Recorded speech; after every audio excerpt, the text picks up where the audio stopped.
The views expressed on the previous programs are those of the hosts, guests, and callers. So what do you think about those make-believes, George? Group, its staff, advertisers, or agents. They suck. You're listening to South Florida Sports. But I told you that. 560 WQAM. Good thing there was nobody there to see it. Oh, my God. Can't complain about that crowd.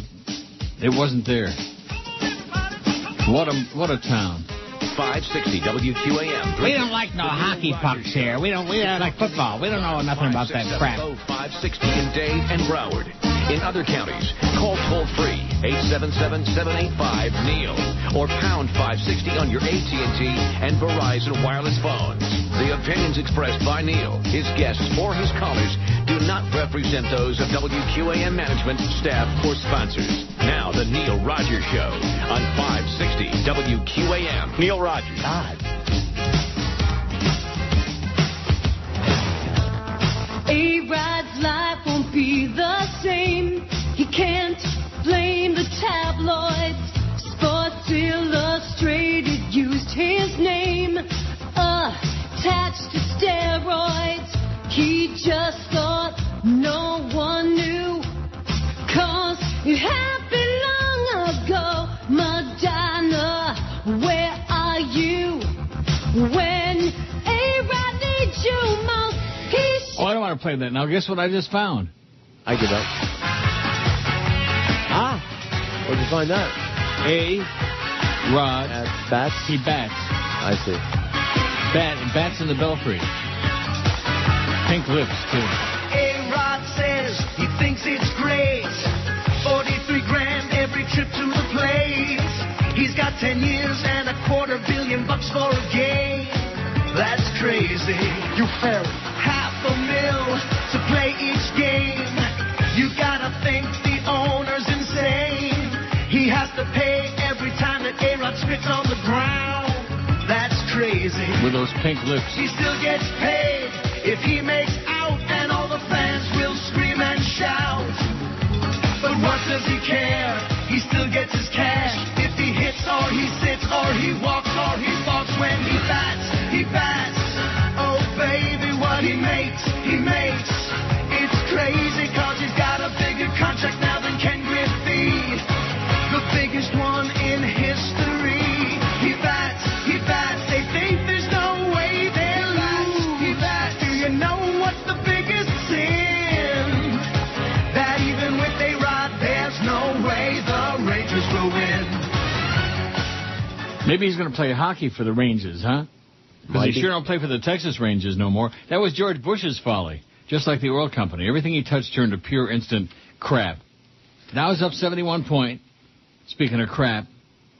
And Sirius is hanging right in there at 11 cents. I got a story about them sent to me by the real or make-believe Tom Jicka. I'm not really sure which. I think the make-believe one because he doesn't include his password. I see. Even Alan Luden wouldn't buy into it. Remember Luden's cough drops? Do they still make those? They do. Do they? Yeah, I see them around. They're not really very good. I like remember Smith Brothers cough drops? No. Yes, you do. Smith Brothers? I don't. Black cough drops. Licorice? I don't remember. Luden's made licorice ones. Did they really? Oh, yeah, I like that. Luden's made like orange ones with a real nasty taste. Bert says, I love baseball, but the politicians in Miami and Dade County should not have circumvented a vote by the public to try to give hundreds of millions of dollars in cost overruns so sports millionaires can build a stadium in a horrible location in the most traffic-congested area of Miami. Instead of using the money for improving convention facilities and other more pressing things like that area needs for economic and community development. The idea of publicly funded stadiums is a farce and is well detailed in the attached articles by reputable media like Bill Moyers and Sports Illustrated, and here are a couple of links. Here's a couple of links, okay? You ever see a lynx? Just this morning. Lynx is like a what? Is it like a little tiger? A cat. I'll tell you one thing. It's a lot better looking than that dog. Oh, yeah. I didn't watch it. Thank the Lord. I was too busy watching the Leafs blow a 4-1 lead in the third period to your Panthers and lose 5-4 in overtime. Second time in two Tuesdays. God. Ron Wilson couldn't... Echmer a coach. That's my comment to you, Ron. You can't stop the bleeding. You suck. You're an idiot. Another in a long, long list of losers. Bring back Punch Imlach. Dig his ass up. Daisy says 2000. Well, it's a picture of that mutt. 2009 Best in Show winner at Westminster Dog Show, Stump, a 10-year-old Sussex Spaniel. Well, if ever there's a perfect name for a dog, this is it, Stump. It sure does Sussex. It stumps me, I'll tell you that. Stump. Stump my ass. God, what a gross, nasty-looking dog. But that's the way it always is. And like you were saying before the show, all these silly people, that's the whole idea of that Westminster Dog Show is, to watch a bunch of silly people. And they're running around, running up and down, and the dog is trying to keep up with these. The people think they're on parade, not the dog. The Westminster Human Show is what it is. So if anybody thinks that that's a attractive dog, I mean, Best in Show, isn't that supposed to be for the best-looking dog? I don't know what their criterion is. Maybe the silliest in show is what they mean by best in show. The ugliest in show. Okay. Ugly the crowd dog. went wild. Were you watching that? Because I was. No, I was not. I just got through saying I was watching a bad hockey game. That dog, when they brought that dog out, you would have thought that. Why? I don't know. I think the fix is in. I think those people are on roids. Speaking of roids. Spent the bailout money. Oh, there's Barney Fag. He still looks like he's got a quince in his mouth or something. Wouldn't be the first time from what I'm hearing. Did we ever figure out what is a quince? It's a fruit. Yeah, I sent you a picture of one. Oh, that's right. You sent me a picture of a fruit. I think it was Barney Fag, now that you mention it. Now, do I have the poll thing from yesterday's first poll? I don't know what I got here. I got a lot of crap. Lots of crap. But for those of you out there who continue giving me a song and a dance about Sirius, including the real or fake Greg Budell, never make the end of this year. Take that to the bank. This is from the fake or real Tom Jick, I think the fake. Last summer, Mel Karmazin was rattling off his... By the way, you hear the trucks outside? I do. And the traffic? Well, that's because I got a window cracked wide open because it's like 50 degrees, or it's going to be today. Murky, but going to be 50. Wow. It's a little touch of spring. So I'll probably be sneezing quite a bit. Okay. When the change of the season makes you start sneezing. Go ahead. And then you start squeezing. Don't start with that Chris Matthews stuff again. God, how can he be on the air? Last summer, Mel Karmazin was rattling off his trademark one-liners to talk up the future of Sirius XM Radio, the combined company he ran that had just been blessed by regulators. He was planning to cut costs and expand a business that was already a fixture in the lives of millions of Americans. 43 cents a day, it's not even vending machine coffee, he said at the time, parrying a question about whether the softening economy might hurt subscriptions. But now, SiriusXM, the satellite radio company, has problems with much bigger price tags. It's hired advisors to prepare for a possible bankruptcy filing, people involved with the process said. That would, of course, be a grim turn of events for the normally upbeat Mr. Karmazin, SiriusXM chief executive, who had hoped to create a mobile entertainment juggernaut with stars like Howard Sperm. It's unclear how a bankruptcy would affect customers. Service is unlikely to be interrupted, but the company might have to terminate contracts with high-priced talent like Mr. Sperm or Martha Stewart. Who the hell wants to hear that bitch? Martha Stewart. Jesus God. A bankruptcy would make SiriusXM one of the largest casualties of the credit squeeze. With over $5 billion in assets, it will be the second largest Chapter 11 filing so far this year, according to Capital IQ. The filing by Smurfit Stone, with assets of $7 billion, has been the year's biggest to date. Smurfit Stone. SiriusXM, which never turned a profit when both companies were independent, is laden with $3.25 billion in debt. $3.25 billion in debt. They got Sirius, baby. Its business model has been dependent in part on the ability to roll over its enormous debts, used to finance sending satellites into space and attract talent like Mr. Sperm, who was paid $100 million a year at low rates for the foreseeable future until it could turn a profit. Right. The company's success and failure also are tied to the faltering fortunes of the auto industry, which sells vehicles with its radio technology installed and represented the largest customer base among SiriusXM's 20 million subscribers. SiriusXM owes about $175 million in debt payments at the end of February that's unlikely to be able to pay. At the end of this month, today's what, the 11th? Short month. Yes. It's coming soon. Oh, it's coming up soon. SiriusXM's problems could pave the way for a takeover by EchoStar, the TV satellite company, which has bought up SiriusXM's debt. Mr. Karmazin's been locked in talks with EchoStar's chief executive, Charles Ergen, over SiriusXM's options, people involved in the talks be saying. The men are said not to get along, these people said, and Mr. Karmazin had rebuffed Mr. Ergen's takeover advances before. He rebuffed his advances. SiriusXM hired Joseph Bondi of Alvarez and Marcel and Mark J. Thompson, a bankruptcy lawyer with Simpson, Thatcher, and Bartlett, to help prepare a Chapter 11 filing, these people be saying. Documents and analysis are close to completion, and a filing could come in days, according to a person familiar with the matter. Some guy. Some Schmendrick. Chaim Schmendrick, I think. The threat of bankruptcy could also be part of a negotiating dance with Mr. Ergen, who could decide to convert his debt into equity instead of demanding payment. Maybe they could be out dancing with the stars. What do you think? All right. In addition to the $175 million due in February, EchoStar also owns $400 million of SiriusXM's debt due in December. If SiriusXM files for bankruptcy, EchoStar could seek in court to take over the company. Mr. Ergen, however, may be able to negotiate to convert his shares before bankruptcy at an attractive rate and gain control of the company, these people said. Attractive rate, 11 cents a share, and dropping like a boulder into the Grand Canyon. For Mr. Karmazin, the sale or bankruptcy of SiriusXM would be one of his first failures. He founded Infinity Broadcasting, sold it to CBS, and later merged the combined companies into Viacom, where he had a notorious difficult relationship with Sumner Redstone, the chairman, before being ousted, before being kicked out. Mr. Karmazin bought 2 million shares of SiriusXM at $1.37 a share in August. Before that, he had bought 20 million shares at an average of $5 a share. On Tuesday, Sirius closed at 11.4 cents a share. Wow. Talk about Soros. He bought 20 million shares at an average of $5 apiece. Now it's 11 cents. Do the math, like they say. Since the summer, the company's prospects have dimmed. I'm not trying to paint the rosy picture because we have challenges connected to our liquidity, and certainly our stock price is dreadful, Mr. Karmazin said in December. But, you know, our revenues are growing double digits. We're growing subscriptions. We're not losing subscribers. A spokeswoman for Mr. Karmazin declined to comment. She's mum. A spokesman from EchoStar couldn't be reached. Mr. Karmazin staked the success of the merger on nearly $400 million in annual cost savings and the potential to gain subscribers through deals with auto companies to put satellite radios in cars, but satellite radio failed to win over many younger listeners, and competition from other sources slowed subscriber growth. I think what Mel Karmazin is really trying to say is... I'm dying over here. Right. Oh, no, you're wrong, Neil. That's the way of the future. Satellite radio, blah, blah, blah, blah. You got to go to Sirius. I think the whole business is done. It's finished.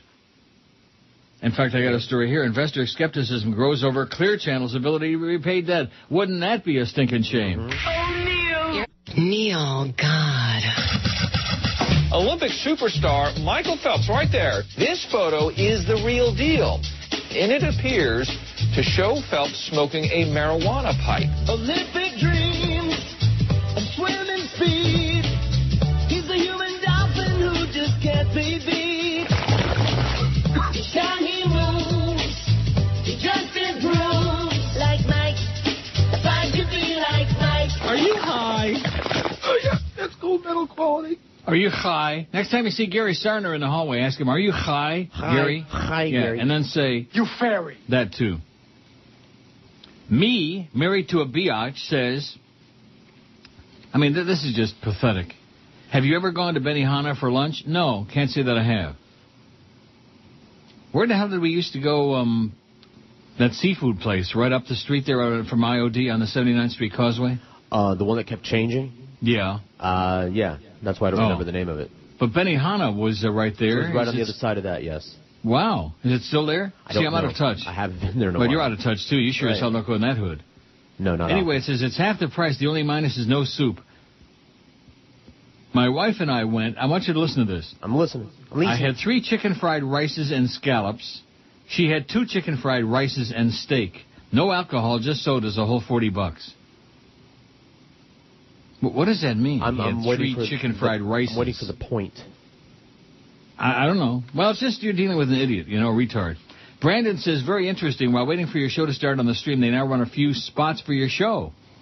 Even having one spot with, if I'm not mistaken, fart sounds. Entertaining spots. Only problem is it makes it seem like you're coming back from a break because it plays the "this is your brain drop." That's okay. At least it's better than when maybe that's why we're not getting all those complaints. But you notice when they were running all the PSAs, oh, geez. And this is only the second email, I believe, saying, oh, yeah, they've put some entertaining crap on there now. Because that's a positive thing as opposed to, bah, bah, nah. I got to blow my nose. Oh, well. Get the tissue Change handy. the season, man. That's it. Oh. Yeah, Payrod, he did some kind of substance, but he didn't know what it was, you know. What a lying tub of crap with pink lips. And then there's Joe, talking about, well, should they release all the names, 104? Yeah, no, they should keep some secret. Just quit playing baseball already, okay? It's boring as hell. I'm going to stop being fans of all these musicians that I like so much because I'm afraid that they might have used some performance-enhancing drugs while they wrote some of that stuff. What are you trying to say? You don't care that they're cheating? You don't care that these people are cheating? Period. It's a game of statistics, man. You're knocking the purity of the stats. I don't care what rich men do on the weekend. I don't want to watch them. I don't care. I don't care what millionaires. I don't care what millionaires do on the weekend. This station's very big on those golf tournaments. To do with me. And Sister Mary Mandich, he's very big on going up to Augusta. Oh, the Masters, the Tiger. Blah, blah. Yeah, Tiger my ass. Oh, really? I'll go get the balm. All these silly games people play. Sounds like a good name for a song. Now, the Spinners did Games People Play, but who actually originally recorded that and wrote it? I think there's a couple different songs called Games People Play. It's what? I think there are a couple of different songs called Games People Play. There are? I know Alan Parsons had a song called Games People Play, I'm pretty sure. Who did? Alan Parsons Project. The Alan Parsons Project had a song called Games People Play? Pretty sure. I love the Alan Parsons Project. They're very good. You can't play any of the music, though, because your computer's all screwed up. I can't do anything. I can't do anything in there because his computer's all screwed up. And if you think during these difficult economic times that they're going to buy a new computer for George in that studio, especially considering years ago, before the difficult economic times, I had to dig into my pocket and buy the computer that's sitting there and breaking down now. Whoever heard of working for a company like this, multi-billion-dollar company supposedly, and the talent's got to buy their own equipment. Just like here in this studio, everything that's in here, with the exception of what originally went in, I bought, including the 2 Denon CD decks, the new ones. I bought them. I installed them. Uh-huh. Yeah, uh-huh. Uh-huh. Not that I'm bellyaching about it, but nevertheless, Bush League. Go ahead. This one also, this email is pathetic, from Dirk. Hey, Neil, is it just me if your listeners notice that everybody's saying as well way too much? As well. I don't ever hear anybody saying that. It drives me nuts hearing this as well. Another one is I say, no, I don't know. Explain. That's new and exciting. Dirk. Wow. And who can forget, if someone is searching for a word, they say, and our president is one of them as well. God Almighty. God Almighty what? That email. Yeah, that's what I'm saying. Oh, and before I get to the cheap channel, boy, everything is bad. Bad news. Let's just play laughing sounds all 4 hours today. All right. And every now and then, in between, we'll drop in one of those. Just for, old time's sake. Lincoln Financial Media reported a net loss of $506 million for the final quarter of 2008, meaning they're not doing so great. Included in the quarter 4 loss was a non-cash charge of $166 million after tax for the impairment of intangibles, primarily related to the company's media assets. Those are the company's radio stations in Miami, San Diego, Denver, and Atlanta. Waxy. Lincoln Financial writes down radio stations losing their ass. Losing big time, baby. $166 million after tax for the impairment of intangibles. What does that mean? I don't know. Impairment of intangibles, my ass. They're losing their ass is what it means. They just don't want to say it. All that big high-priced talent across the street, like Stu Gatz. This is somebody who doesn't belong on the air just to say hello. Hello. Or goodbye. Now, goodbye would be good.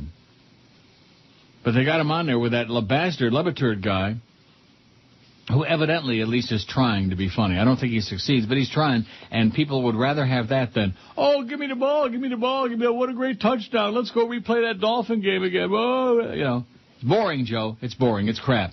It's turd. It's swill. Anyway, let's get back to a cheap channel. I didn't plan on starting out the show today with a whole rundown on how everybody's in the business going out of business.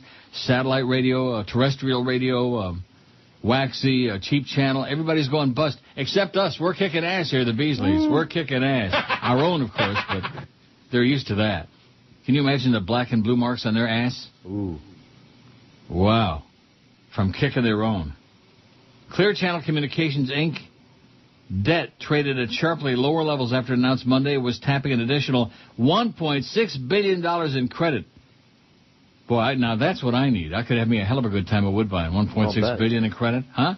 I'll bet. Can you imagine? Oh, let me tell you a little story before I go back to this. All right. I'll eat some soup on the with the mic. Now, I did have a winning day yesterday. Not a lot. I mean, it was okay, a few hundred. And there's this one machine that I had my eye on. It was just dead and dead. I don't know. I just got a feeling. And so I hopped on it, and just as I hopped on it, I won about $600 on it in a few minutes. And then it's kind of like died. It went into a lull. Okay. So I got off it and started playing a couple machines away. Half hour later, this old, 150 years old at least, Chinese lady with a wrinkled up puss, she comes and plays it, puts in a couple of 20s, she gets a spin $500. Wow. Well, of course, my nose wrinkled up when I saw this, but that happens. Yeah. But then 3-4 minutes later, she gets $1,000 on the line. So now she's made $1,500 on this machine that I left. Now she gets 2 more spins for $100 apiece, and then about 10 minutes later, she gets a spin for $250. She took $2,000 out of that machine. Well, good for her. No, not good for her. Come on, don't you just hate that when you leave a hot machine that I don't think it's ever happened. I left it was ice cold, and then this ring, and I wanted to yell out, "What are you going to do with the $2,000, lady? You miserable old bitch!" No, seriously, she had to be at least 200 years old. She looked like Methuselah's great grandma. But I don't begrudge her. Oh, there's a preview of the Supernatural. You left off, saving people, hunting things. Sam and Dean. No, I gotta find Jessica Skeleton. Wow, they are hotter than a hot tamale. Let me tell you, the Supernaturals. They are super. No Luke Shen, but nevertheless. That game last night, seriously, that was one of the greatest disgraces in the history of any sport. The Toronto Make-Believes. They suck. And Ron Wilson, I fire you right now. Let's just change the coach every week. The fact that the team sucks, that's beside the point. Anyway, should I get back to this thing? Sure. Clear Channel. Investors grow more skeptical about the radio and outdoor advertising giant's ability to pay back its loans. Oh. All of these things. Yeah. Oh, my God. Oh, my God. Their ability to pay back their loans. We'll get into the whole story after the break, but, you got hockey intensive there for a minute, so screwed up all my plans. What? Sorry about that. Take your time, relax. Got a lot of time to kill here today. 2 o'clock, we got the Big O. Mad Dog, 4 to 7. Dolphin tonight, 7 away to tune out if there ever was one, followed by the DA show. Oh, my God. From 8 to 11. Let's see if he can keep up that strong point. It's one thing to have a weak, but a strong. That's something to really be proud of. Bill Rogers got. Hi, Michael Phelps here for Wheaties. That's not Wheaties. Wheaties, the breakfast of cannabis. Hang on a second.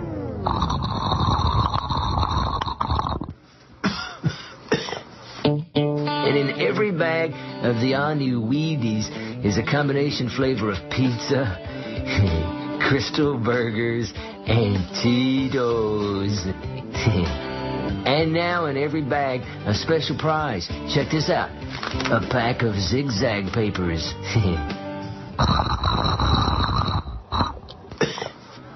So pick up a bag of Wheaties today. Pour a big bowl of it. Big bowl. And munch on the breakfast of cannabis. Wheaties.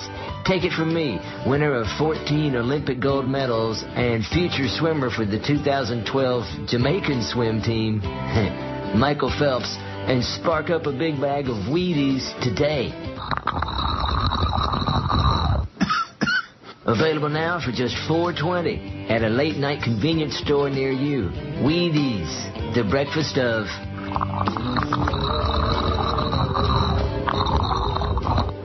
Well, see, one good thing, I don't care about Michael Phelps, and I don't care about Hayroyd or any of these people. I would agree with you on that. I don't care about them.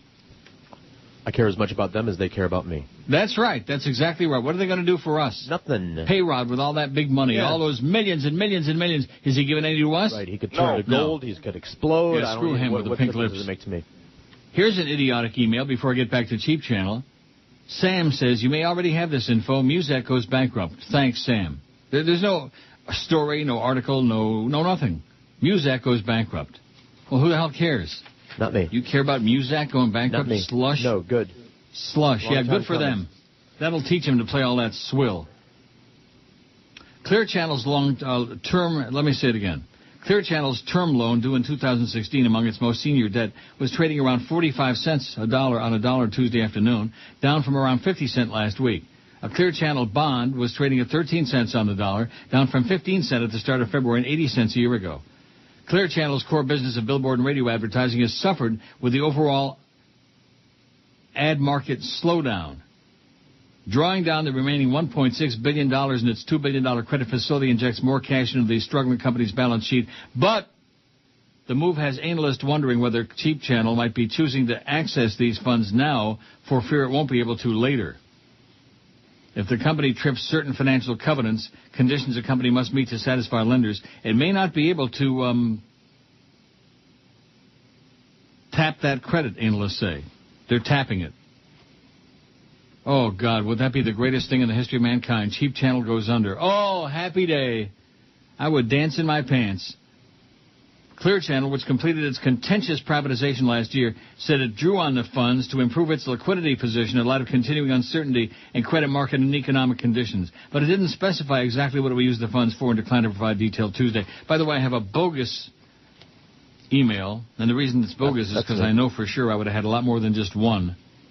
Real serious problem with the stream. Every word is repeated twice. Serious problems with the stream, says Lunar Moonbase Cockamoon. Don't you think if we had a problem with the stream, somebody, including Brandon, would have told us by now? Texts, emails, they would have called us even though we're not taking calls. Texts? To your phone. Who would we be getting text from? Brandon. Oh, by the way, how's that sales gimmick coming with the text messages? Oh, yeah, Neil, what do you think about that? I think it's great. When's it going to start? Well, it's not, but it's a good idea. Losers, losers, losers. Just so many losers wandering up and down the hallways, you know? Just waiting for the other shoe to drop. Mm-hmm. You know what I mean by that? No, what do you mean? Yes, you do. Explain it slowly and twice. Clear Channel has been feeling the sting of the slowing ad market. Last month, the company announced it would lay off about 9% of its U.S. staff for 1,850 employees. The decision to draw down debt refocuses attention on its fundamental business of billboard and radio advertising. Investors are making an evaluation, said Andrew Finkelstein. I wonder if he's kin to our good friend Dr. Howard, Professor Schmendrick Finkelstein, a credit analyst at Barclays Capital. What are radio and outdoor businesses worth versus how much debt's in the company? Clear Channel took on more than $17 billion in debt, including its revolving credit facility to privatize. Of particular interest in the company's fourth quarter earnings slated for release next month will be the ratio of its secured debt to adjusted earnings. Clear Channel's debt agreement stipulated the secured debt ratio can't rise above 9.5 for the next few years, whatever that means. When it last reported earnings in November, the ratio stood at 6, but advertising conditions have deteriorated so much that many investors are wondering if the ratio will worsen this year. I think everybody at QM is going to have to take a 99% pay cut starting at the top, starting with freaking fat-ass, ugly, jolly Joe. Don't you think? Sure. Did I Schmidt can the rest of this Clear Channel article? I don't know. Oh, that's okay. Yeah, I just threw it away. I don't want it. It's too depressing. Aren't you depressed and bummed out? No, not really. I am. I'm still all depressed about A-Rod. The most overplayed song of all time on the radio. Is that still on there? Oh, let's get rid of that thing. Let's Schmidt can it. We got another pool to replace it. Let me print it out and I'll read it and then we'll move on. Move on. Please. Move along. Pull switch. Oh, this poll really sucks, too. I forgot who sent this. The Dow's up only 13 points. If I knew today was my last day on Earth, I would blank. That's a good one. We've done that before, I think, but I like it. You like it? I do. Spend the day having sex. Run all my credit cards up to the max. Run all my credit cards. I mean, that's just... Eat everything I've been avoiding for years. Make amends with friends who have fallen away. Confess my love to someone. Stay in bed all day. Barge into my boss's office and pee on his desk. How about take a big Joyce on his desk? Sounds better to me.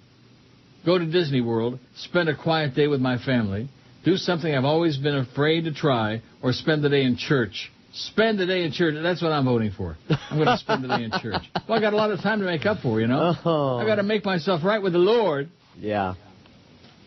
With Jack Lord. He's still dead, by the way. Cook 'em, Dano. Okay, here's the final tally. We had 987 votes. If I'd left it a little longer, we'd have made 1,000. Big Timmis. And let me say it again. It wasn't like, give us a list of songs you hate. Or just give us a list of songs in general. The most overplayed song on the radio is or was. That was the question. Unfortunately, as George and I were discussing before the show today, a lot of you people make up your own question. And you answer something that has nothing to do with the real question. It's right there in black and white. No, that's not. No, I don't want to answer that one. Well, too bad. Like the guy that yesterday sends us an email. Oh, no, what the question should have been yada, yada, yada. It should have been, yeah. But it's not. Well, that's okay. It should have been this. Because that's the one I want to answer. God, what a bunch of knuckleheads there are out there. So many knuckleheads in so little time. Like that old Chinese bitch at Woodbine yesterday. Come on now. When she got to 500 on the wheel, she looked at me. Yeah. And I gave her like kind of a constipated smile. You know, like, nice. Nice bitch. Should have given her a then big when she got to 1,000 on the line at that point, that's where I drew the line in the sand. And I said to myself, time for war with China. The most overplayed song was Stairway to Heaven, 140. Pulled away in the stretch and one going away. It was a tight battle yesterday during the show. But Stairway to Heaven won easy, 140. You Light Up My Life, 98. Debbie Boone in the box. Macarena, 88. Tie a Yellow Ribbon Around Tony Orlando's Neck, 72. Piano Man, 45. Don't Worry, Be Happy, 42. Who did that again? Bobby McFerrin. Bobby McFerrin. He needs to be shot for doing that And here's song. something that you may or may not know. Yes. There are no instruments in that song other than his own voice. La da da da da da da. Just him beating on his own chest. Really? Yeah. That's the thing he does. It's one of his things. He has a thing? Yeah, he does. I don't want to see it. He beats it on his chest. Sweet Home Alabama, 38. I'd like to teach the world to sing, 38. I can't find that thing by the Fortunes. It's the real thing. I didn't look for it anymore. Well, I can't find Jack Squat, so. No, that's right, because your computer is screwed up. And what are you going to do about it? What are you going to do about it, Hotshot? I asked Steph if he could take a look at it. He told me to send George Corso an email so that he could look at it with permission and try to fix it, and I haven't heard back. Well, what do you mean he could look at it with permission? Well, he has to. He needs permission to look at a piece of equipment that's malfunctioning? Who ever heard of such cockery? Well, apparently that's the procedure here. Oh, my God, procedure. I'll tell you the kind of procedure they need to perform there. Rectum. My Heart Will Go On, 36. Freebird, 34. Margaritaville had... About 30, man. American Pie, 29. I Will Always Love You, 29. Achy Breaky Heart, 29. Another Brick in the Wall, 25. I Got You, Babe, 25. More Than a Feeling, 20. Do You Feel Like I Do? 18. Feelings, 16. Escape, the Pina Colada Song, 15, in spite of what George wrote on it. Pervert. Light My Fire, 14. Muskrat Love, 13. Money, 12. Blinded by the Light, rolled up like a douchey fox in the middle of the night. Proud Mary, 10. Ramblin' Man, 9. Smoke on the Water, 8. Cocaine, 7. Go Your Own Way, 7. The Rose, 7. You Don't Bring Me Flowers Anymore, 7. Billy Don't Be a Hero, 4. Very annoying. Seasons in the Sun, equally annoying, 4. House of the Rising Sun, 4. And Never My Love, and I have no idea why anybody would vote for that. A wonderful song by the Association. Never My Love had 3. Hey, enough with the Panthers already. When the hell does the baseball season begin anyway, huh? Oh, Sir Paul is starting to look like an old lady. That could be why he has found another wife to be obeyed. But this one has to lay. Why is he so lonely, desperate and confused, playing sugar daddy to a strange slut? Oh, but this one has to lay. His new girl Nancy works for New York's MTA. He won't need a Metro pass to ride on the subway, okay? And this one has to lay. At least she has foreplay. This new girl has to lay.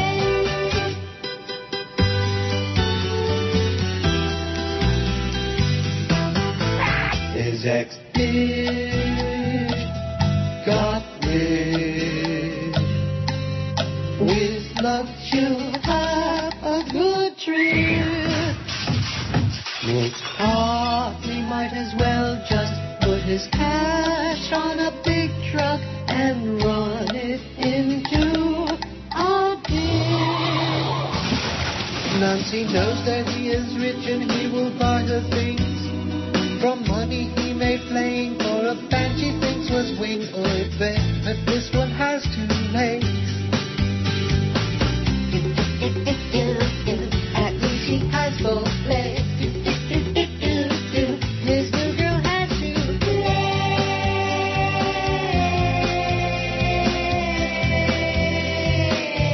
You fairy. 10:47 at 560 WQAM. Why is Brett Favre's picture on my screen?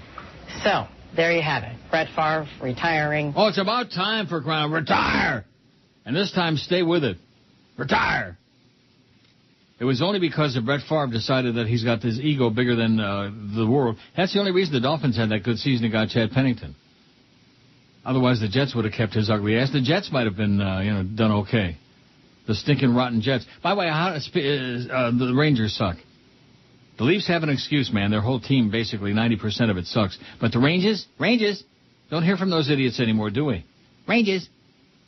And Phil Ark, by the way, dropped dead. Die a wicked death. Just go get lost. Nigel says, I'm listening to your show on my iPhone, and the streaming is just fine. The streaming is fine. In fact, that goofball emailed back and said, oh, geez, it just happened during the last break and fixed itself before you mentioned it. Probably my cockamoon system. Probably your cockamoon brain, lunar moon base. Earth to moon or a cockamoon base. All these people with their problems, real and imaginary. Oh, and like I said, Brandon and one other person said, oh, yeah, we've got some interesting stuff on there now as opposed to those PSAs that they were all bellyaching about. Remember the 80 million emails we had about that? Yeah. But nobody out there has got the common decency to say, oh, gee, thanks to whoever's responsible for that. And, of course, we don't know who is because they don't tell us when they're doing stuff like this. Who? Lee. Thanks, Lee. Kiss Lee. In fact, Lee will be here on Friday. I'll blow him a kiss. How's that? You'll what? Did you hear what George just said? Go on. Come on. You hear the sirens? They're coming to get you. I know. They heard you. Wow. Really loud. Yeah, it is. Because I got the window open. I got that window open. Wow. Oop.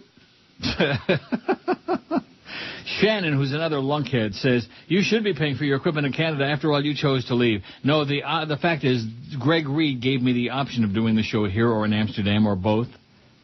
They arranged to build a studio, which means also to maintain the studio. So go ahead and make up a bunch of crap, Shannon. You're a dumb bastard. Sometimes you utter very stupid things. Other than that, I like your show. The other gay guy's amusing, too. Thanks, Shannon. The other gay guy. This from LV Superior Landscaping. How do you like that? Okay. The other gay guy. Wonder if he's talking about you or Flea. Well, he said very entertaining. He couldn't have been talking about you. Right. Michael Moore says he's looking for cash. Not cash to fund a movie, but cash the kind that trickles through the fingers of New York bankers. In a posting on his blog Monday, he called on people who work on Wall Street or in the financial industry to come forward and share with him and his film what they know. Oh, I worry about his life now, I worry about his safety. Based on those who've already contacted me, I believe there are a number of you who know the real deal about the abuses that have been happening, Moore wrote in a blog post today. You have information that the American people need to hear. I'm humbly asking you for a moment of courage to be a hero and help me expose the biggest swindle in American history. A few good people have already come forward, which leads me to believe there are many more of you out there who know what's really going on, he added. What's really going on, other than the caca that the news media are buying into and feeding us. Moore's posting offers a tantalizing hint to the element of his new project. If he's successful in the way he was in Sicko, an expose on the U.S. healthcare system, his next film could be both timely and scathing. Scathing. All correspondence with me will be kept confidential, Moore promises. Your identity will be protected, and you'll decide to what extent you wish to participate in telling the greatest crime story ever told. Moore joked that his regular readers would be flummoxed. I thought he said he was making a romantic comedy, they'll say. Well, I just can't say much right now, he added, and I'm sure you can understand why. One thing I can tell you is that you're going to like this movie when I'm done with it. Oh, yeah. Oh, yeah. Like that Gold guy says. That's on all those spots here. What the hell's his name? I can't think of his name. His email contact for whistleblowers is bailout@michaelmoore.com. Yeah, we're being fleeced. Fleeced. If it isn't the damn gas prices and the schmata heads over there aren't raping the world with those fabricated gas prices, it's this crap. Oh, got to bail out the banks. They're all bust. Yeah, okay. Everybody's bust. Everybody woke up one morning and everybody was bankrupt. Isn't that amazing? Yep. Where'd all the money go? I don't know. Well, Michael Moore will tell you. Now, here's one that's going to really pork you off. Okay. Subject, stupid WQAM. Signed JP. And JP's right. It says Dan Lebeturd has had the audience texting him forever. Why can't WQM make it work? F you, Jolly Joe. Amen to that. F you, Jolly Joe. If it's being done anyplace else, we can't do it. We can't. In fact, you know, Obama with that yes, we can. Our motto is no, we can't. I thought it was we don't want to. No, we can't. What do you want to do? Oh, well, no, we can't. We can't do that. Want to play the fart sounds? No, we can't. Want to entertain the audience? No, we can't. You want to play those funny bits? No, we can't. You want to get that signal so somebody could hear it? No, we can't. No, we can't. No, we can't. You want to get people texting you so it's a lot easier than email? No, we can't. Remember that whole song that ends? Clarence came in and, oh, would you be interested in it? Yeah, it sounds great. Let's do it. Let's start tomorrow. And every time we ask about it, it's like, oh, well, sales department couldn't sell it. Our sales department couldn't sell a glass of water for a nickel to a starving Arab. That's our sales department. Especially Gary Sarner. Now there's don't get me started on the electric bill. And Todd Dreck. In fact, Todd Dreck ought to be electrocuted. What a turd. You ever see him at all? Every now and again in the hallway. And what does he say? Nothing. Nothing? Of consequence? No, and what does he say, period? He nods, he says hi, I say hi, we walk past each other. So in other words, he realizes that we're still on the air. I don't know that. I didn't say that. Oh. Well, he realizes you're still in the building. He realizes that I'm a three-dimensional object that he has to walk around. No. Todd Dreck. Jason says, I'm not a smart guy, Neil, but even I am smart enough to know that hiring talent like Howard Sperm, Martha Stewart, and Oprah, among others, at hundreds of millions of dollars, isn't good business sense when you're charging folks $150 a year for a subscription. I don't care how many subscribers there are, you just are never going to turn a profit. Duh. Signed, Jason hanging on to his job by a thread at DHL. Sorry to hear that, Jason. Hang on loosely. Hang on tightly.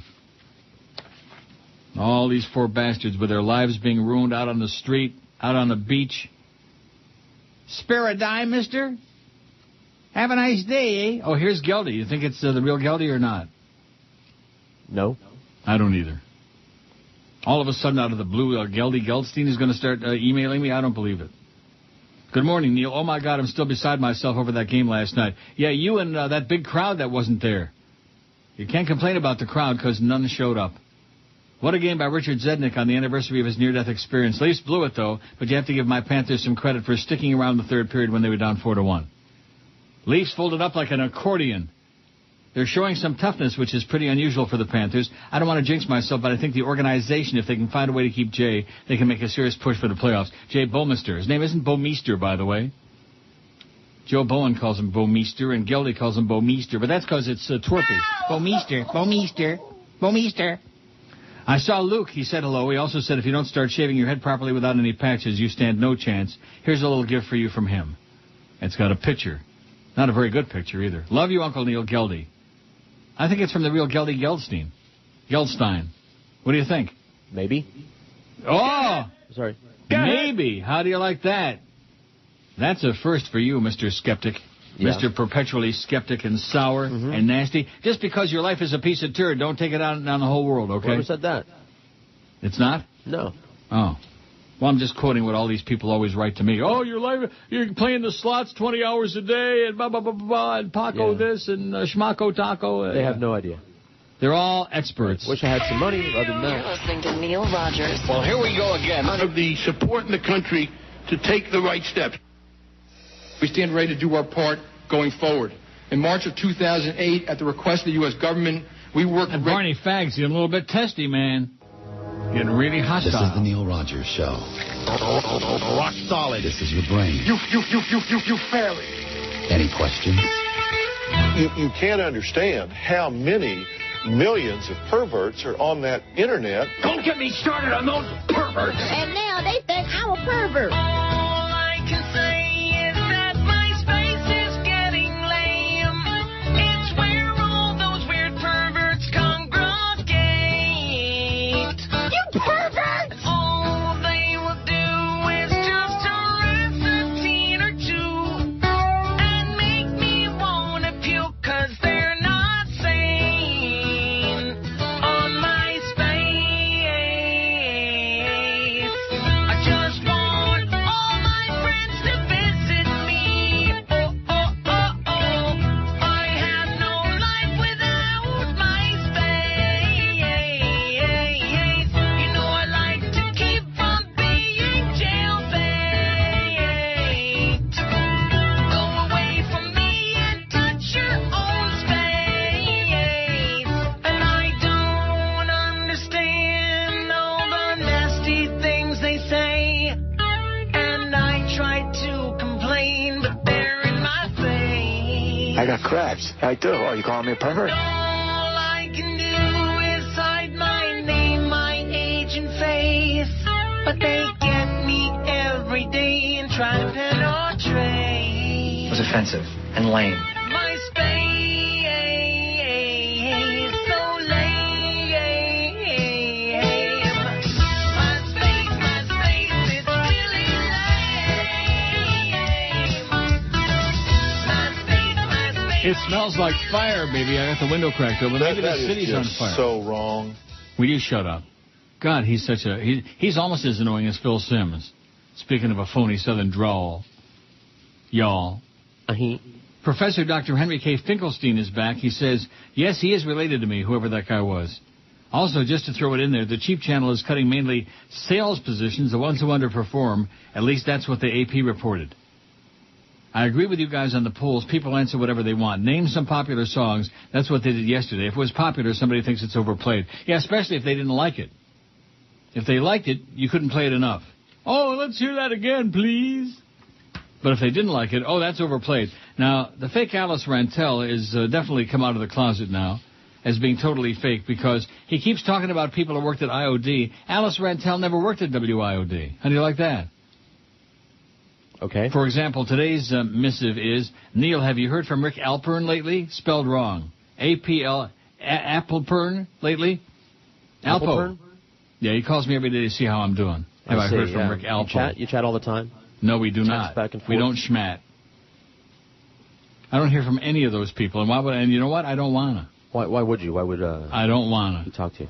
I forget what kind of a scam he turned out to be, but no. I'll remind you tomorrow. Will you? Yeah. Rick Alpo, another faker, another sales hole. Enjoy. What a jerk. His wife, though, she was the real balls in that family. D. Clark, Raindrops.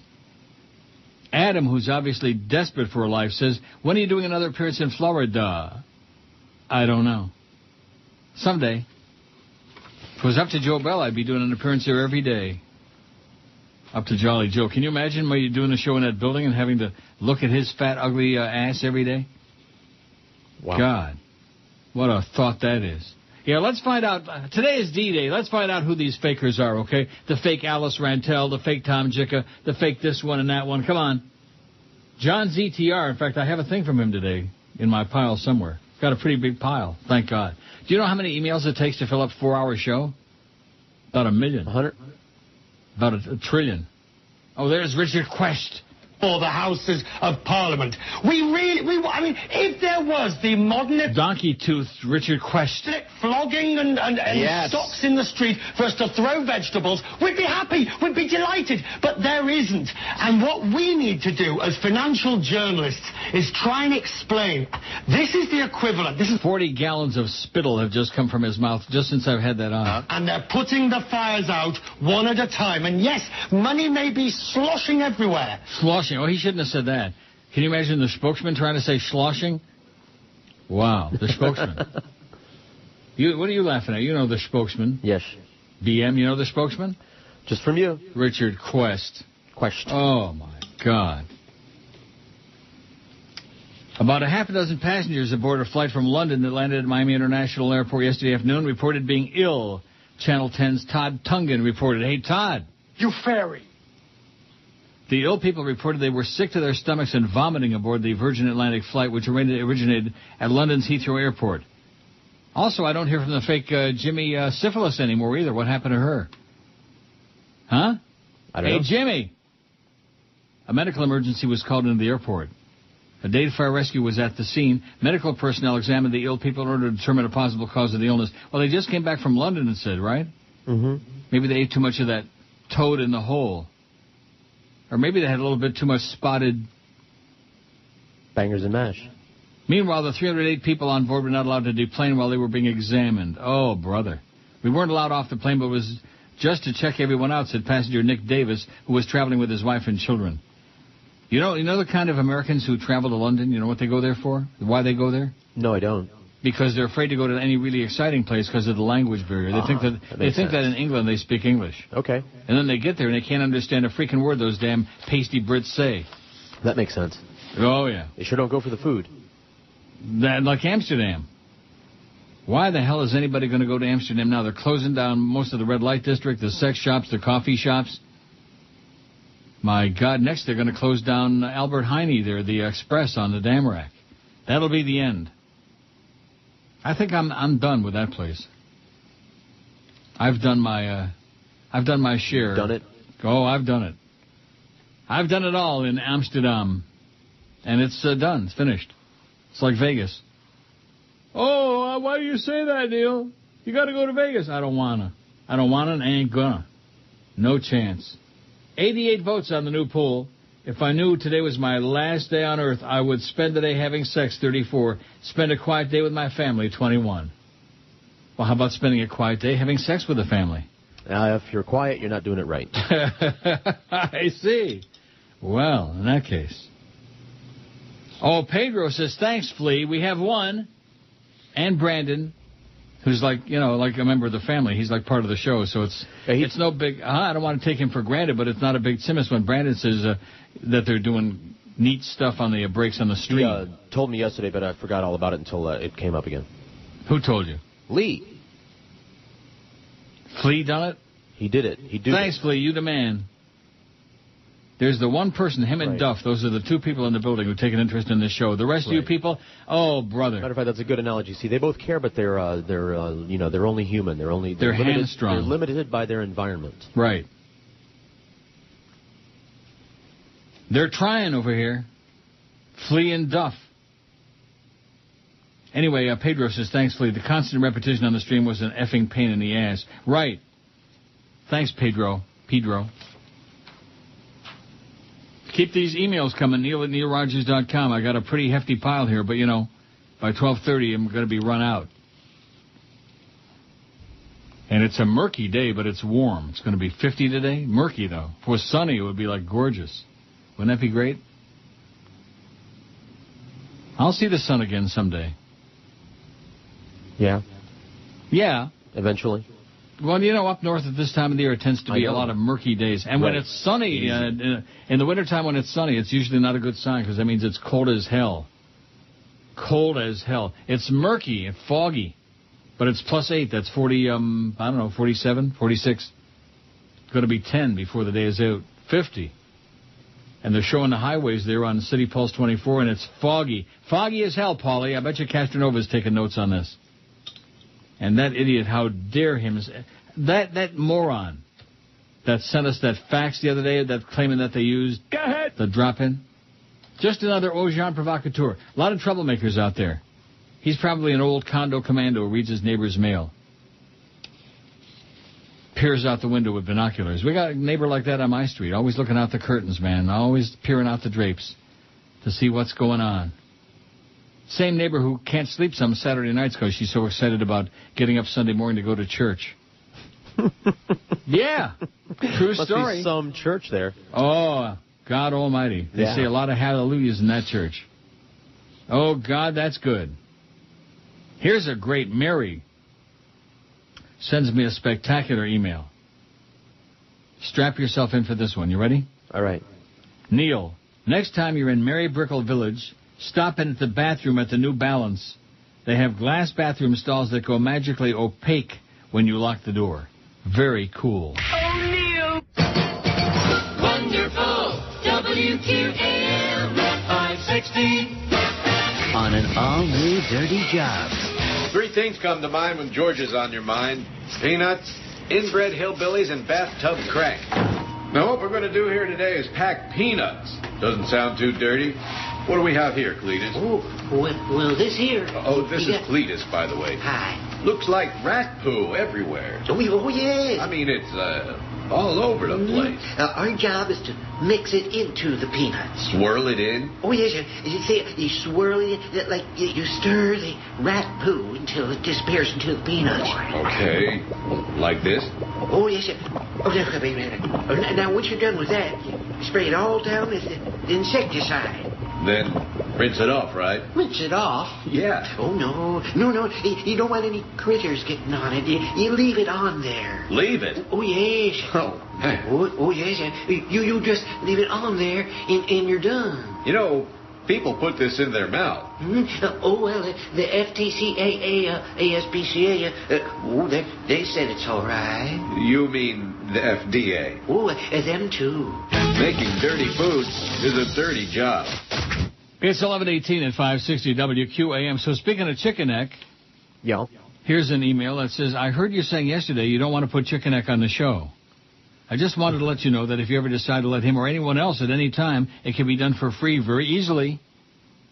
George just needs to have free instant messaging software on his computer, such as Google Talk or AIM that supports voice. I think he mentioned that he has this. Now, here comes the best part. You'll love this. Very timely. Wait. Right. Obviously, George's computer is already hooked up to output audio to the show since he plays music from there. Right. George's broken down computer. The Timmy's working on right now, so. What? The Timmy is working on as we speak, so keep all your fingers right. crossed.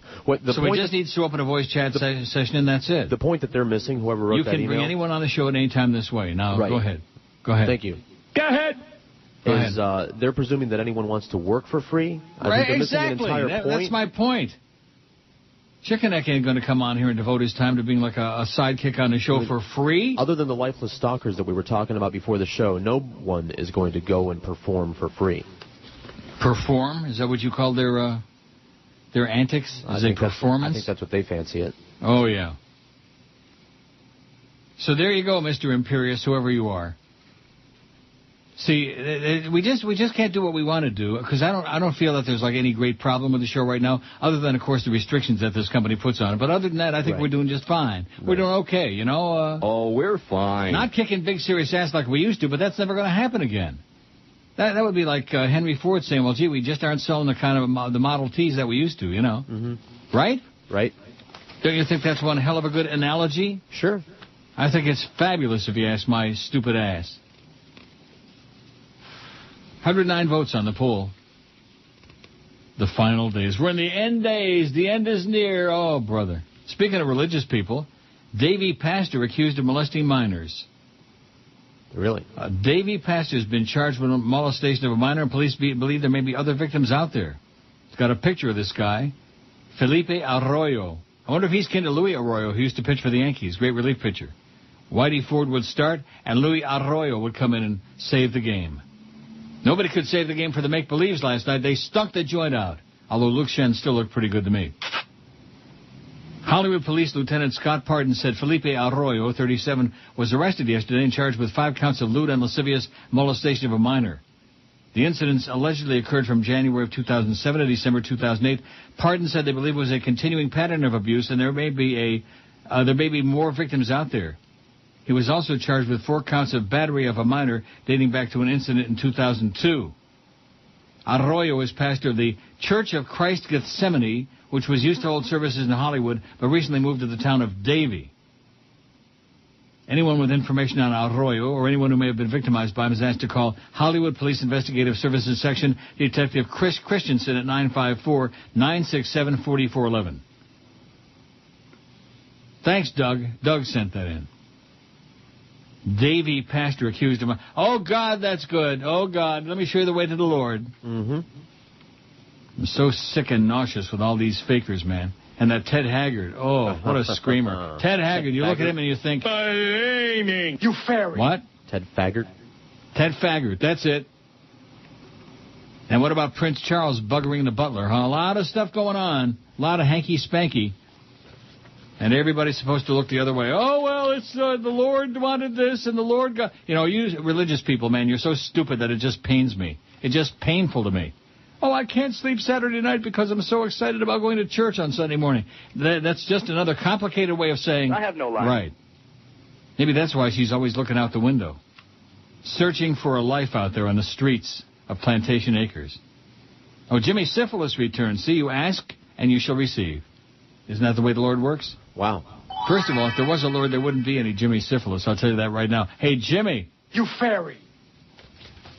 One thing I will say, and I never heard either one of them doing a show, but Jimmy Syphilis can't hold a candle to footy for mediocrity. And who the hell could?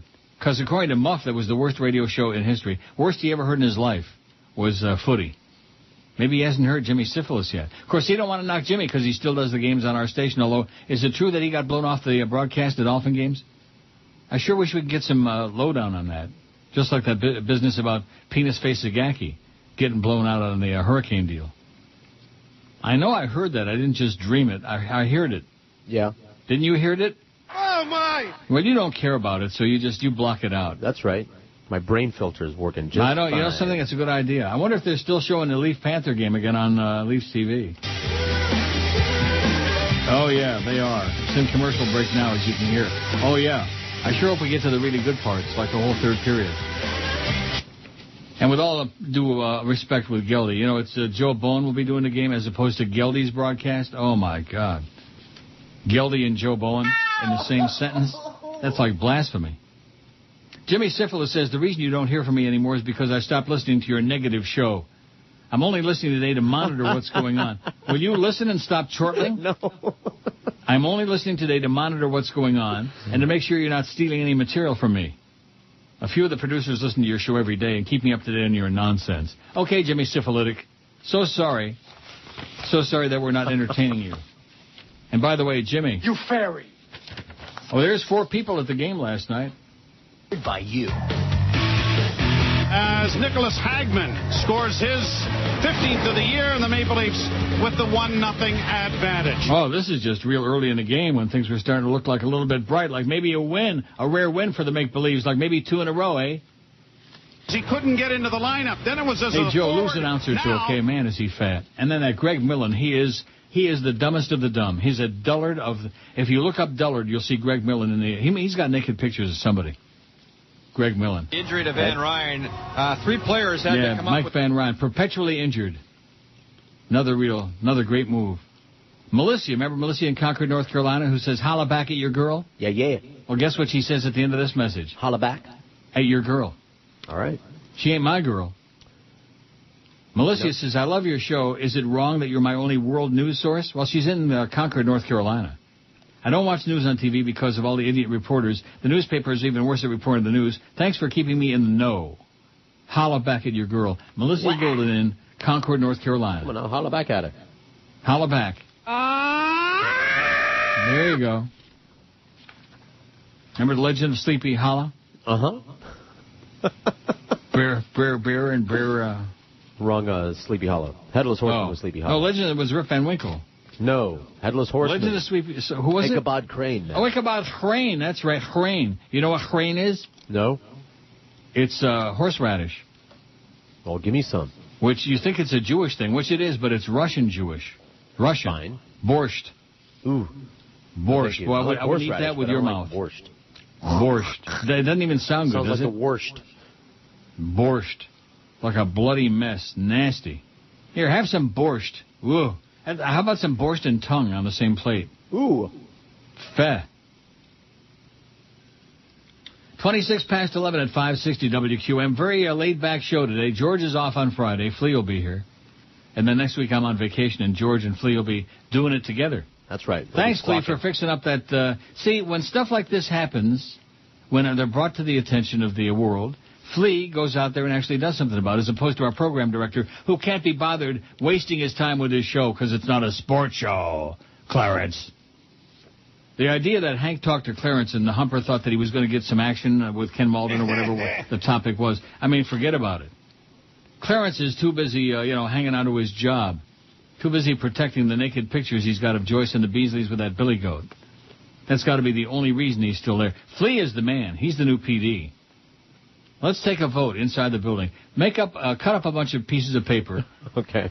And go around the building and hand them out, and we'll get a ballot box, and it's anonymous. And on every piece of paper, you'll write, my choice for QMPD is Clarence or Flea. Check 1. I vote for Flea. Who do you vote for? Oh, I'm sorry, the microphone's not working. Who do you vote for? You are such a mealy man. As if I have to say. See, I'm biased because I happen to like Flea personally. So you vote for Flea? Sure, but I'm biased. I like him. I have a lot in I'm common biased with him. too. I'm biased too because Clarence gives me spilkies. We've gone I wish out to a that couple Clarence would eat concerts. borscht the rest of his life. Ay, Luis Miguel, play it, baby. Tonight on C-SPAN, the vetting of new RNC chairman, Michael Steele. Okay. Blackwell withdrew. He was too black. Well, we'll have one more to go before the final vote, so just turn around and let me get this spot here. Don't make me too dark, Lindsay. Oh, don't worry about a thing. We're going to show everybody that Republicans like the dark folk, too. Why, we even installed a special water fountain and a third bathroom just for you. Thanks, just not quite happy about my new name, though. Oh, you'll get used to it. Remember, obstruct everything the president tries to do. Yeah. And from now on, your name's going to be Tagamet Nukalak. Okay. Feels like the paint's starting to dry. Yeah, we ordered the quick dry black. Hey, almost done here. Just keep your pants on, Mike, because if you don't, that'll really give it away. The Republican National Committee. See?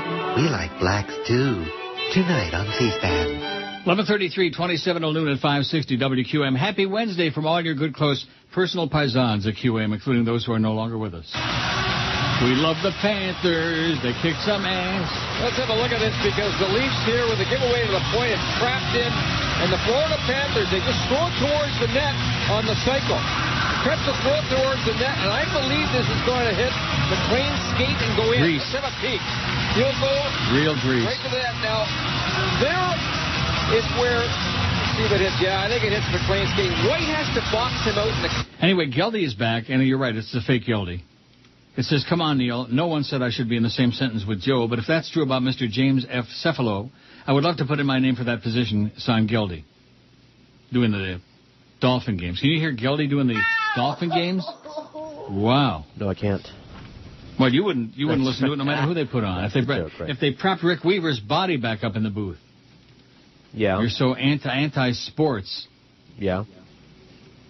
The Antichrist.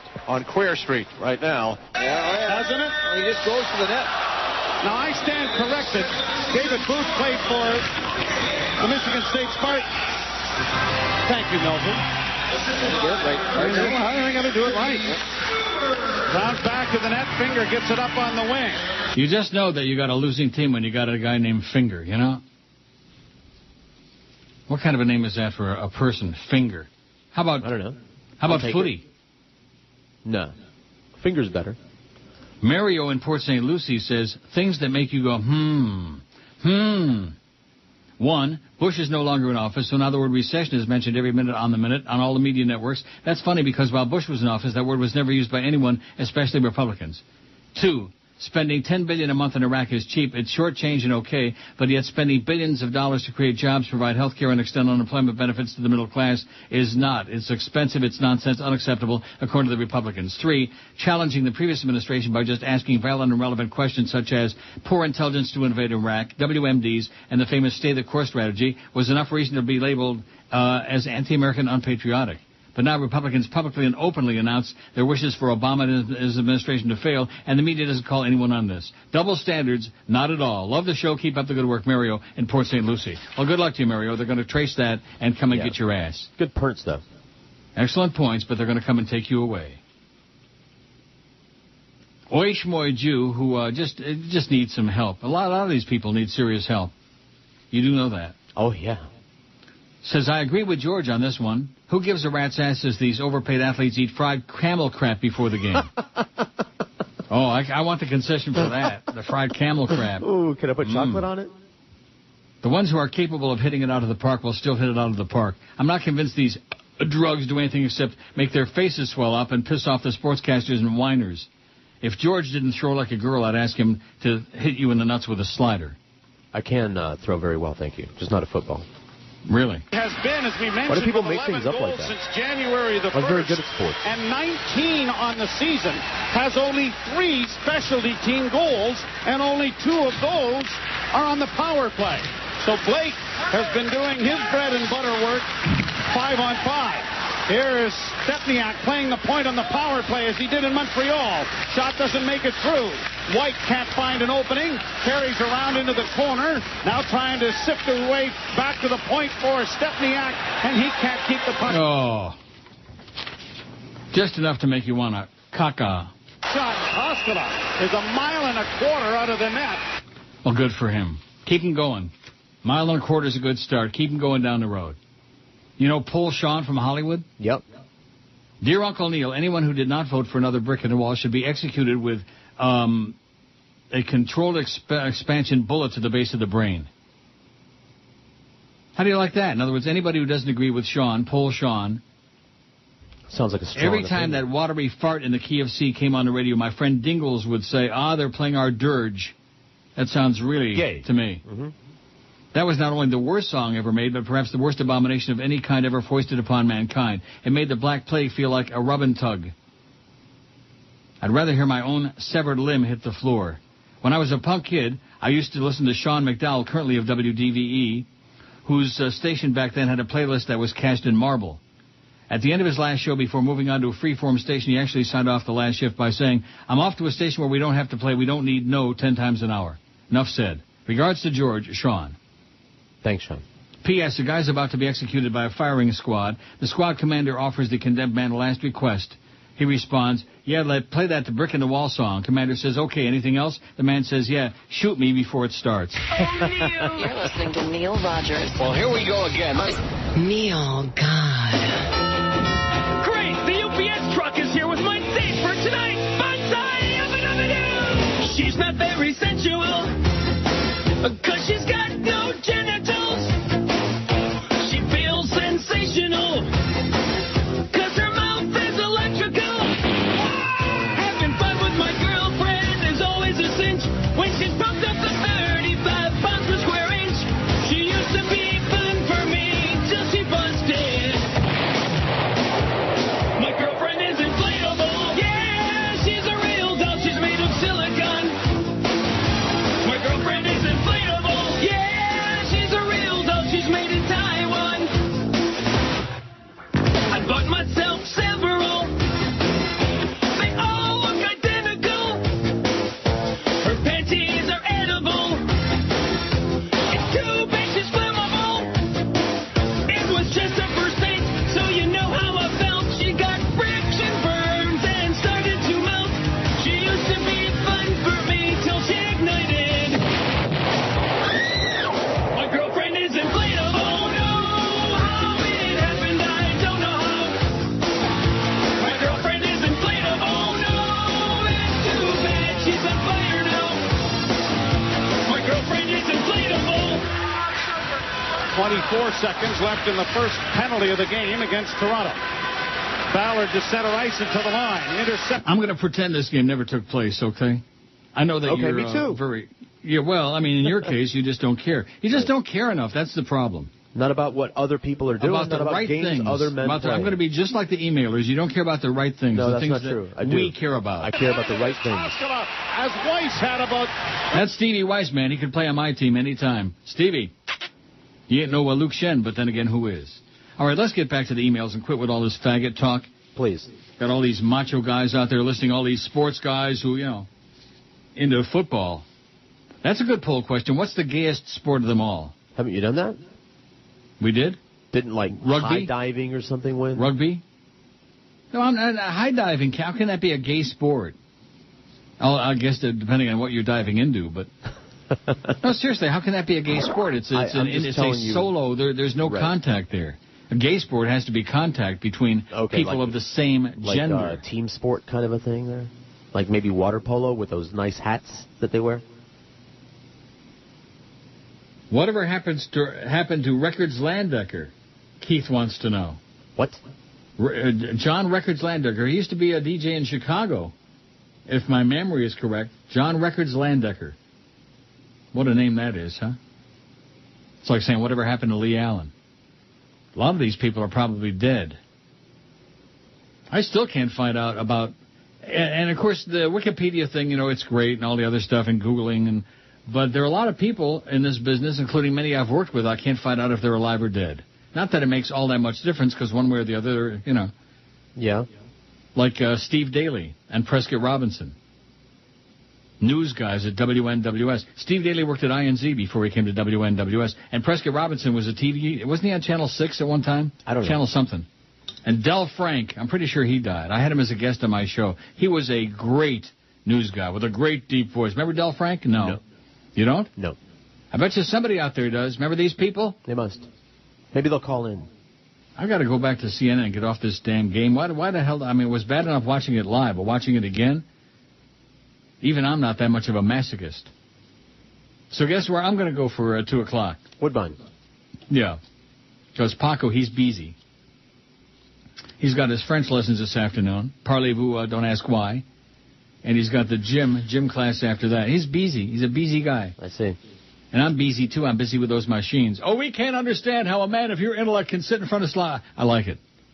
I like it. Mind your own business.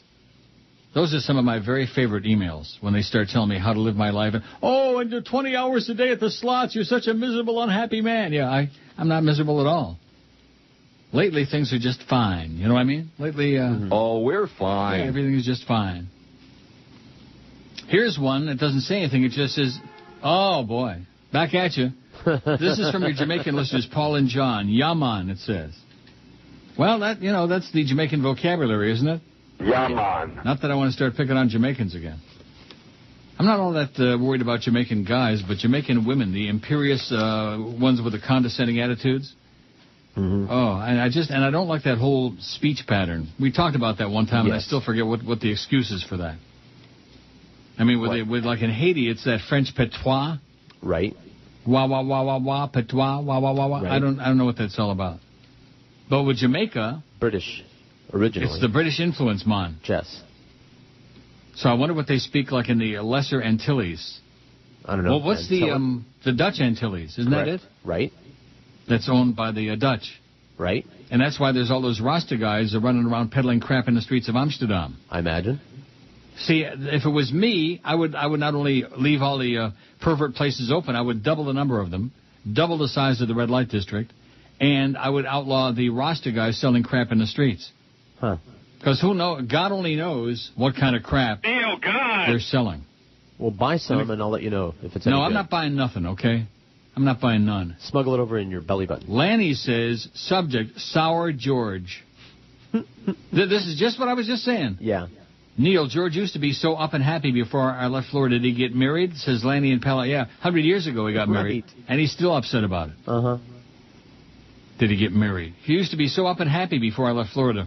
Well, maybe he's depressed that you left, Lanny. Yeah. Now that you're back. That you abandoned us and went to California. Woo! Steve in Jersey says you were close. Sleepy Hollow, Ichabod Crane's nemesis was Brom Bones.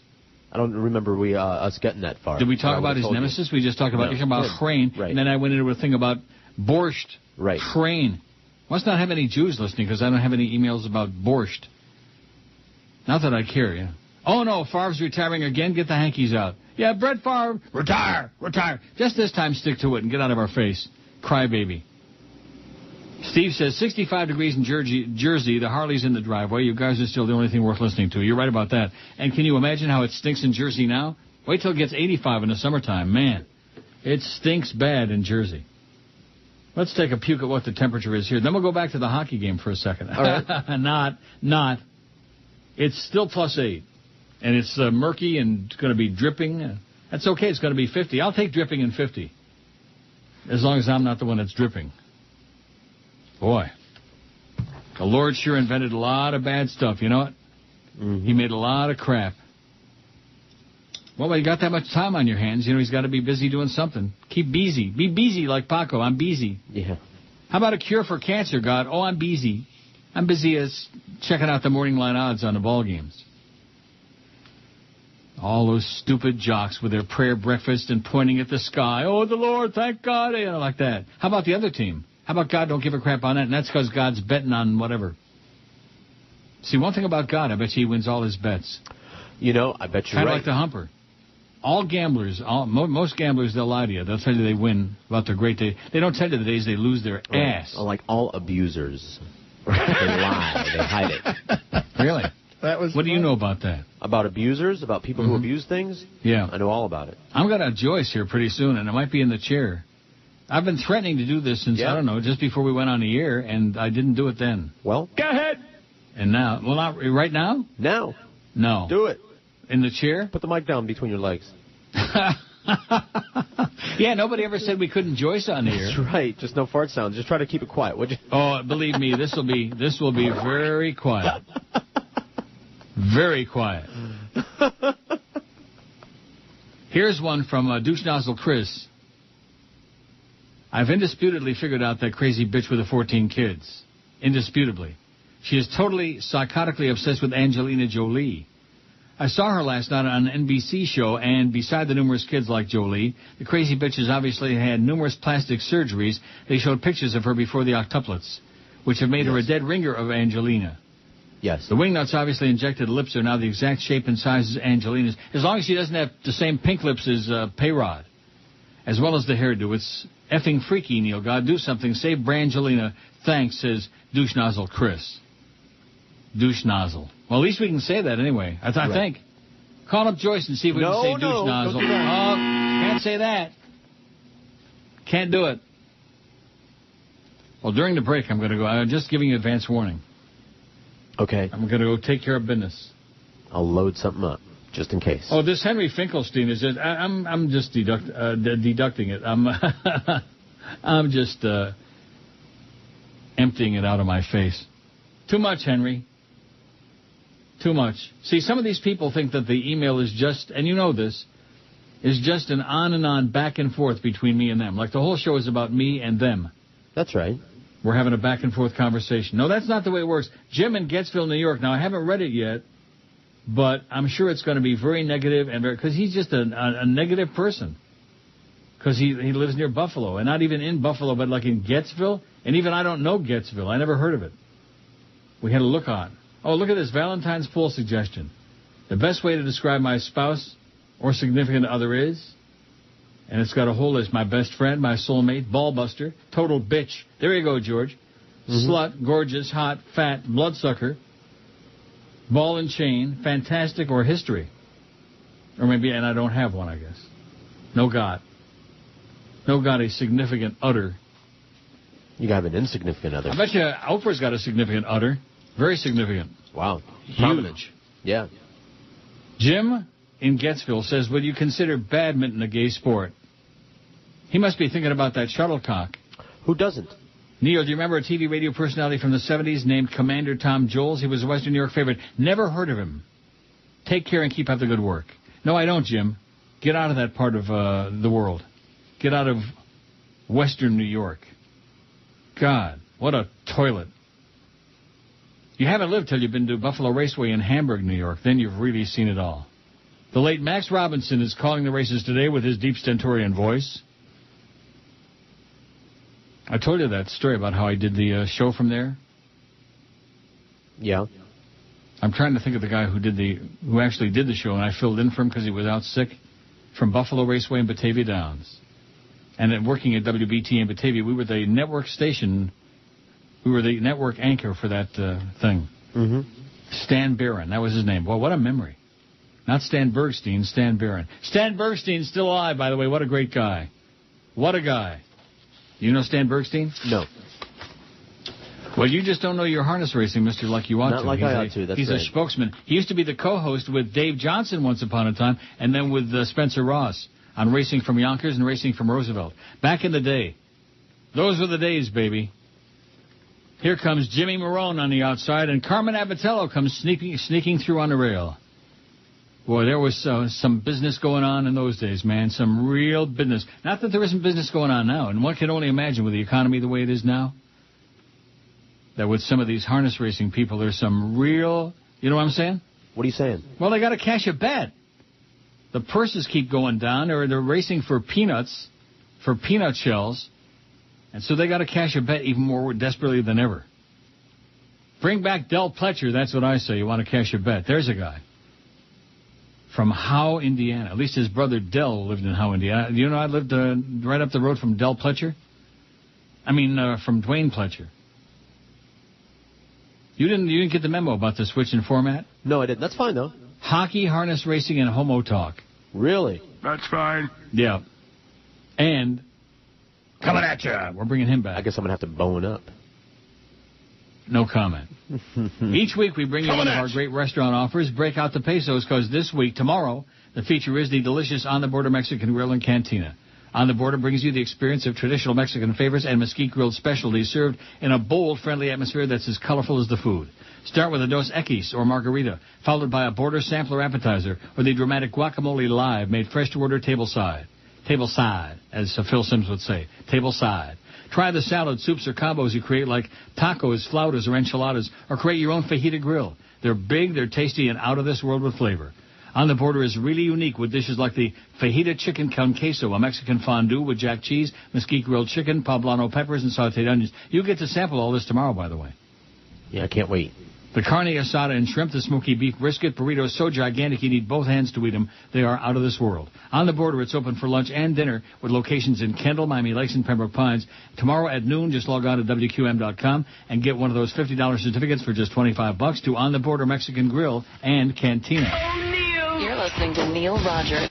This is Dick Cheney. I like to relax by having Mary Magdalene massage my balls while listening to the Neil Rogers 12 to 1 hour. Madonna, Madonna, Madonna, it's over for Madonna, Madonna, Madonna, Madonna and Guy are getting a divorce, say goodbye.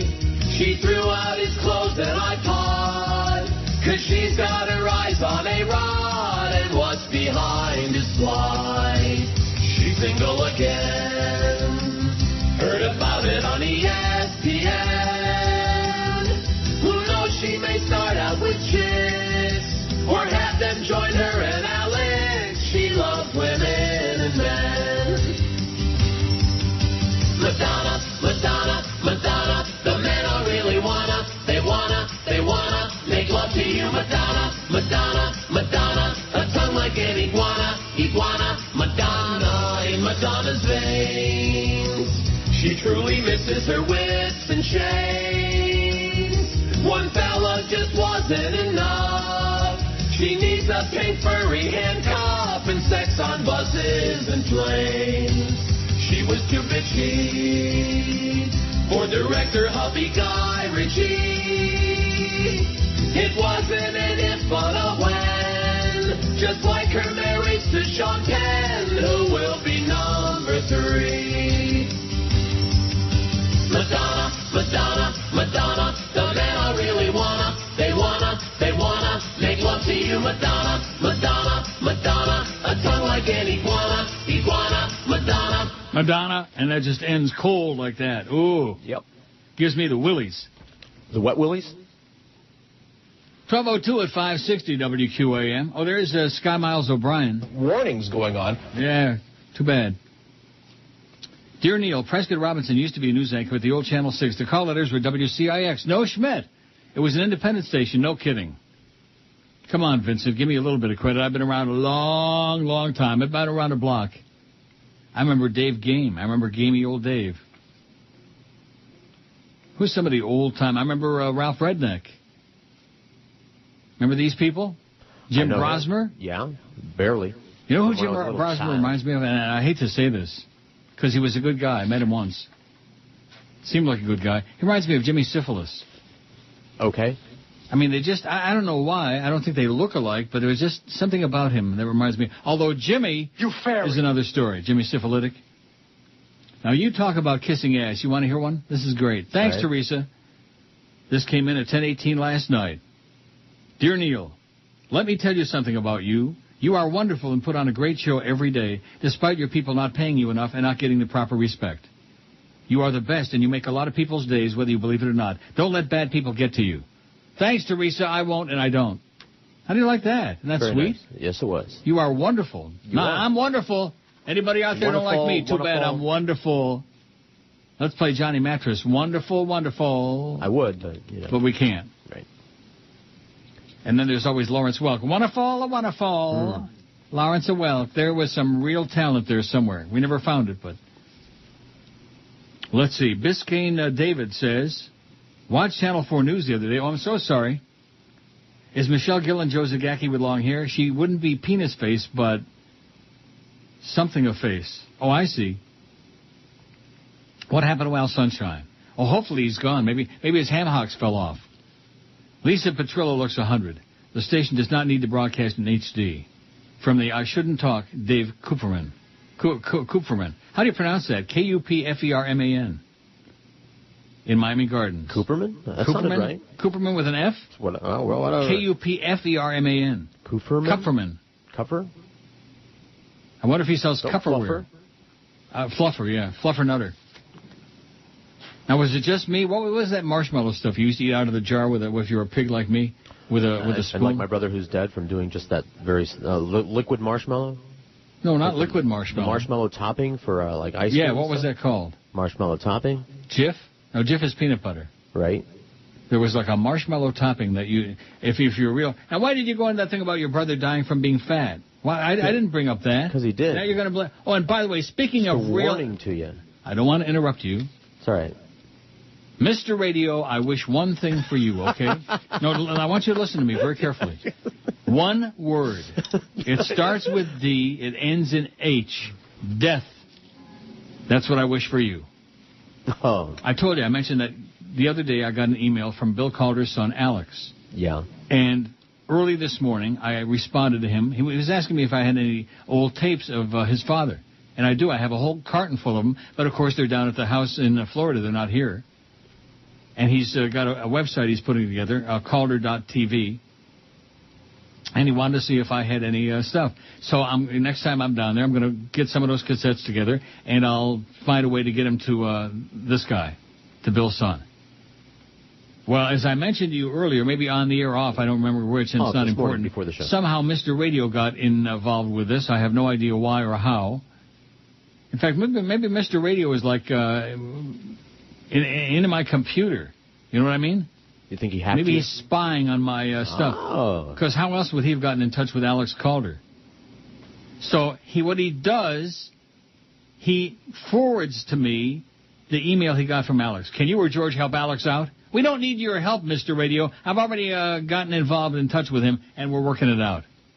Can you or George help Alex out? Like, we need you to be the pimp, Mr. Radio. You should only croak a wicked death. I hate you, whoever you are. And it probably is the real Mr. Radio, the one that is on MySpace or whatever. Go the hell away. Get lost already, okay, with your obsession. Even people who never worked in the business, like Bill Calder's son, right away he's suddenly involved with him somehow. Mr. Radio, you are scum.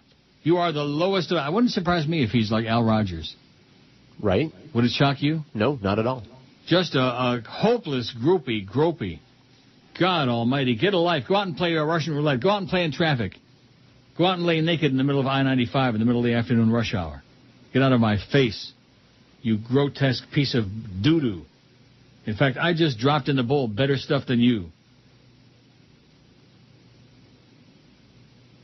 David Fluff. Is that what it's called? Fluff? The marshmallow stuff? Okay, is called Fluff? Yeah. Oh, boy. I think. And I think when you made peanut butter and fluff sandwiches, it's called a fluffer nutter sandwich. Am I right? I don't know. I don't think I've ever Well, that's probably before your time. Never made a fluffer nutter. Well, you better... I'm telling you, man, that's good stuff. I don't like peanut butter all that much, especially now with all the salmonella going around. Just say no. Just say no to what, peanuts? Well, what about my Snickers bars? They're loaded with peanuts. Yeah, they are. There's nothing like a delicious peanut bar. Brandon says, now, see one thing about Brandon. When he sends stuff, it's useful. Yeah. You know what I mean? He doesn't just send stuff just because he's bored to death and just wants to, complain like that. He says if you go to 440.com, it has a relatively detailed list of people in the radio business from about 1950 until the present. It lists all the stations they worked at, and in some cases if they're dead or alive, and some even with contact information. It's not 100% complete, but it does help you in case you're looking for somebody. Thanks, Brandon. 440.com. I'm going to, during this next break, I'm going to look it up. Okay.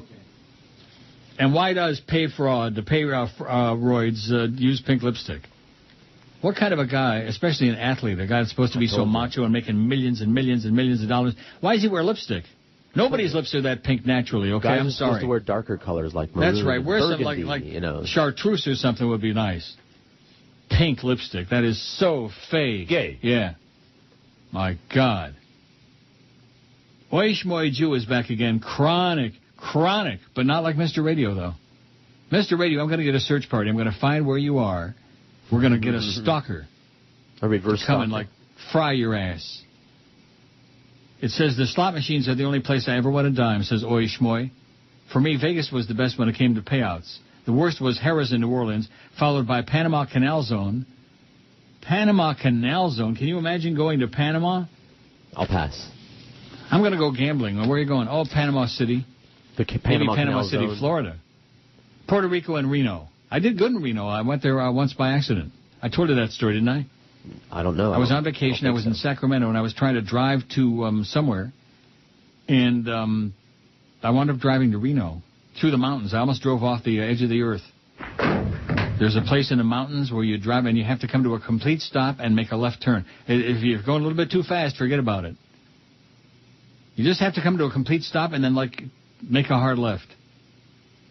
Okay. One thing for sure, once you park your ass in front of one of those machines, it's hard to leave unless you go broke. Well, let me tell you this, Oy Shmoy, that's one of the worst mistakes people make, feeding a dead machine. Never feed a dead machine, man. Oh, I'm going to crack through this, baby. Yeah, crack this. You're going to crack all right. The only crack you're going to have is your rectum. Right. Don't feed a dead machine thinking you're going to bust it open. Right? Even George knows that. That's right. Were you drudge packing?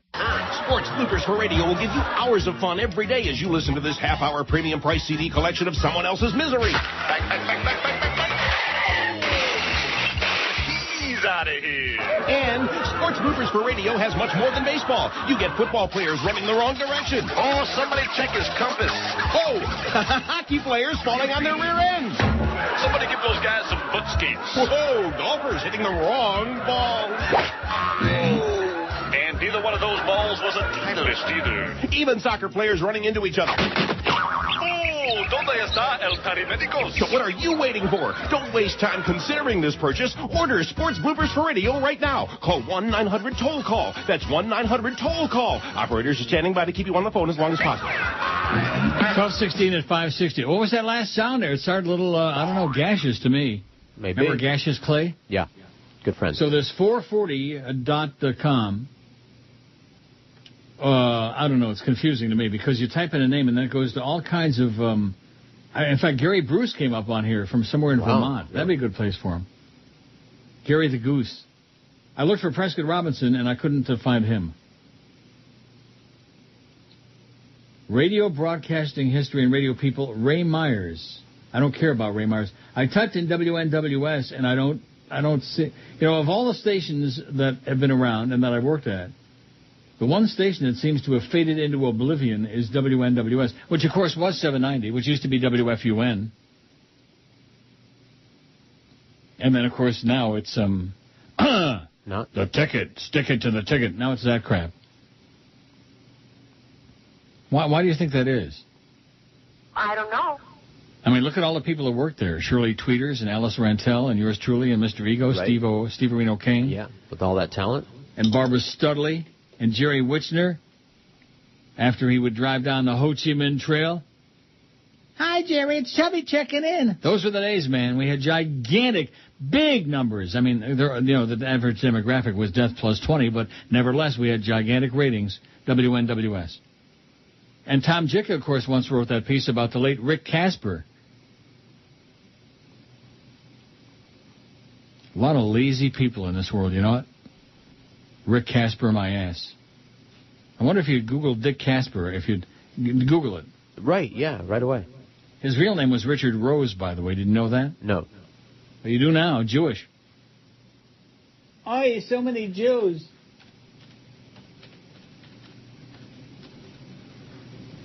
I'm Googling. Okay. My computer works. I'll Google while you Google. Dick Casper Radio. You always have to type in like radio or whatever the category is. Right. Otherwise it gives you all these people. That's right. You're smart. Dick Casper, former head of Bartell's radio station. That's the guy. Cecil Heftel was one of the original yada, yada, yada.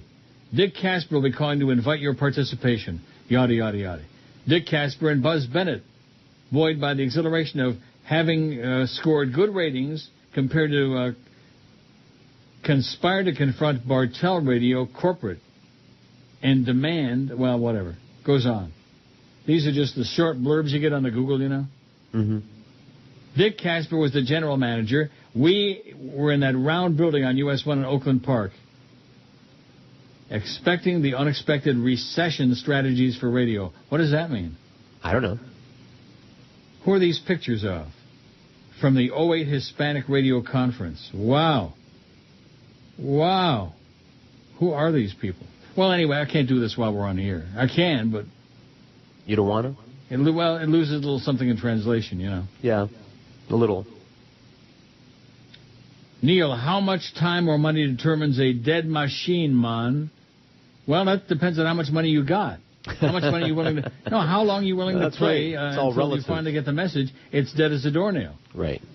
I mean, you play a machine for 10, 15, 20 minutes, half an hour, and it just isn't paying anything, maybe an occasional cherry or something like that. I think I'm thinking of Wheel of Fortune.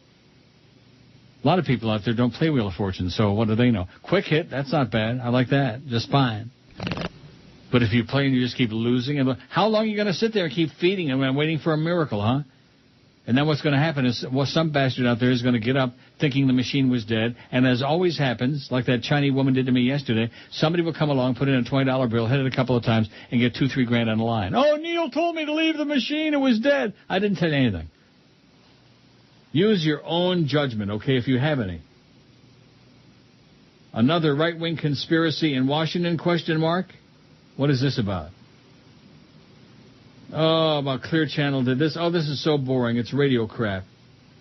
If there's anything I can think of that's more boring than radio. Remember WGBS, Arnie Warren? Somebody says, yeah, I remember. He sucked. And Lynn Russell said, the most professional person on the air in Miami is Arnie Warren. Lynn Russell. Uncle Neil, I'm trying to learn some Yiddish to be cool like you. I know toches means ass, but is my spelling correct? Just a goy trying to be a hipster Hebrew like you. Oh, douche nozzle Chris, go away. You bug me. Oh, Pastor Paul, the fake pastor. Hello, sir. Now, does that give you a clue as to who this is? Yeah. Sir. Mm-hmm. You call this a radio show? Sir. Yeah. It says when you click on the name of the person, it'll take you to a list of the stations they worked at. It says Brandon. Wrong. I tried it, Brandon. I mean, thanks for the link, but, I don't know. How come nobody remembers WNWS? I mean, granted, all those people who listened back then are dead. I'm sure of that, because our median age was already death. Yeah, sure. You don't remember that station, do you? W Snooze? What? Remember the Snooze Cruise, right? Yeah, of course. When we were at IOD? I board-hopped. Maybe we can have the Snooze Cruise Part 2. For whose? For us? For the ticket. For both. We can just hire a little minibus. We'll have a cruise for twos. Go across the street and back, like in circles. Circle the island there. Go across to the ticket and then come back to QAM. The death cruise. Now, weren't they saying they're going to put a tombstone on our front lawn? Yeah. Hey, listen, we'll sell it. Go ahead, we'll sell it. Pastor Paul says, hateful man. Hello, sir. Everyone is sick of your whining and complaining. Why don't you face the truth for once and admit that you're a miserable, hateful old queen? How can you be happy with your lonely, pathetic life? I'd love to know how you can be so happy wasting all your money while sitting in front of a slot machine all day. And what is so enjoyable about having a dirty Mexican houseboy who's only using you for your money? Sir, you really need Jesus Christ in your life, and if you want, I can send you a Bible so you can learn to remove the hate from your life and perhaps put an end to your gay homosexual ways. Pastor Paul. Yeah. Sir. See, at least that John ZTR guy, at least his fake emails were very entertaining and pretty clever. I mean, over the top, which was a giveaway, but nevertheless pretty clever, as opposed to this, well, sir, Jesus this, sir, Jesus my ass, okay? Take your Jesus BS and jam it. Here's one about last night's dream. Well, I sure got a lot of emails all. I think they're finally catching on. This thing finally grew like Topsy, you know what I mean? Started out good, then it kind of like went into a lull there. And now all of a sudden, every day, there's like 8 million emails. That's the idea. Neil at neilrogers.com. Keep them coming. Just Googled, Arnie Warren died last year. Well, that's going to happen to the best of us, okay? He stunk. He sucked. Oh, here's the list of all stations past and present in Miami. Here's a link from Brandon. Good. Now we can make some progress. WA1A. Jerry Sullivan worked there. Didn't he just croak? Yeah. Chris Gable, Ray Myers. WAME. Waxy. Gary Blau, Kenny Lee, Mike Ranieri. That's the original Waxy 105.9. Rick Shaw, Rob Sidney, Roby Young. Greg Vidal didn't even make the cut. They don't even list him on there. Oh, God. You all right? What does that tell you? They hate you, Greg. They hate you. They despise you. See, he didn't just have an inferiority complex, Greg Vidal. He was inferior. I see. WBGG, Miami. Courtney Young. WBSS, The Bus. Remember The Bus? No. That was Love 94 before it became Love 94, The Bus. I see. That was like an esoteric bunch of crap. WCJX, Stuart Elliott. Oh, boy. Stuart Elliott. What a nudnik. WCKO. WCKR, Johnny Midnight, Rick Shaw, and Roby Young. WCKR, that was before IOD. WDNA, Joe Casara. Didn't Blind Mike work at WDNA? WEDR, WFLC, Alan Burke, Lisa Campbell, Johnny Dark, Johnny Dolan, Greg Fadick, Lee Gillette, and Randy Martin. Lee Gillette dead. WFLL Miami, Norm Kent. Oh, my God. WFTL, Miami Fort Lauderdale, Michael O'Shea and Alice Rantel. WFUN, it's got Buana Johnny and a million other people. Danny Dark. Was Danny Dark? I don't know.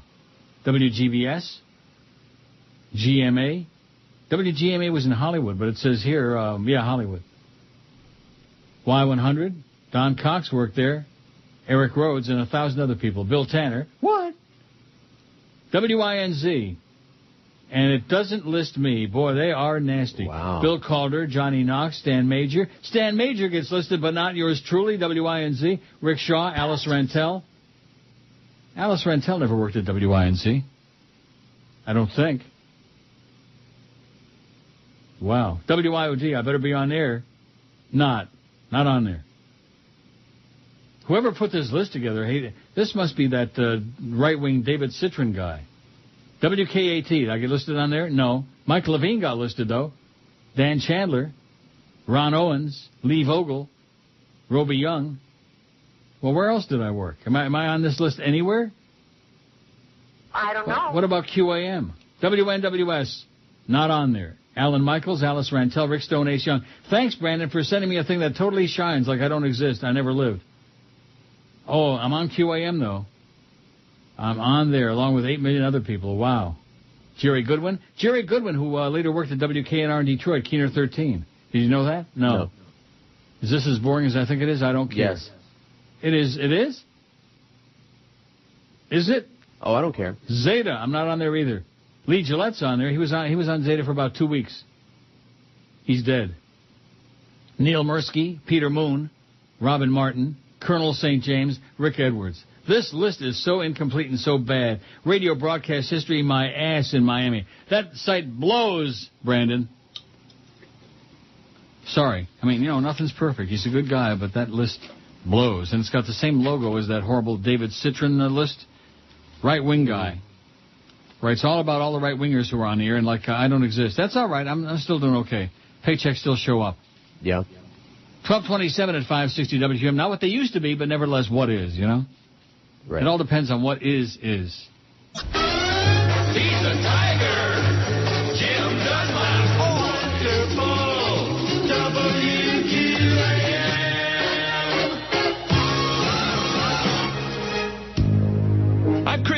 Rogers. Welcome to Hardball on MSNBC. I got so much spittle around my food hole I could water the grass. Quite possibly it's from all those years of working for Tip O'Neill.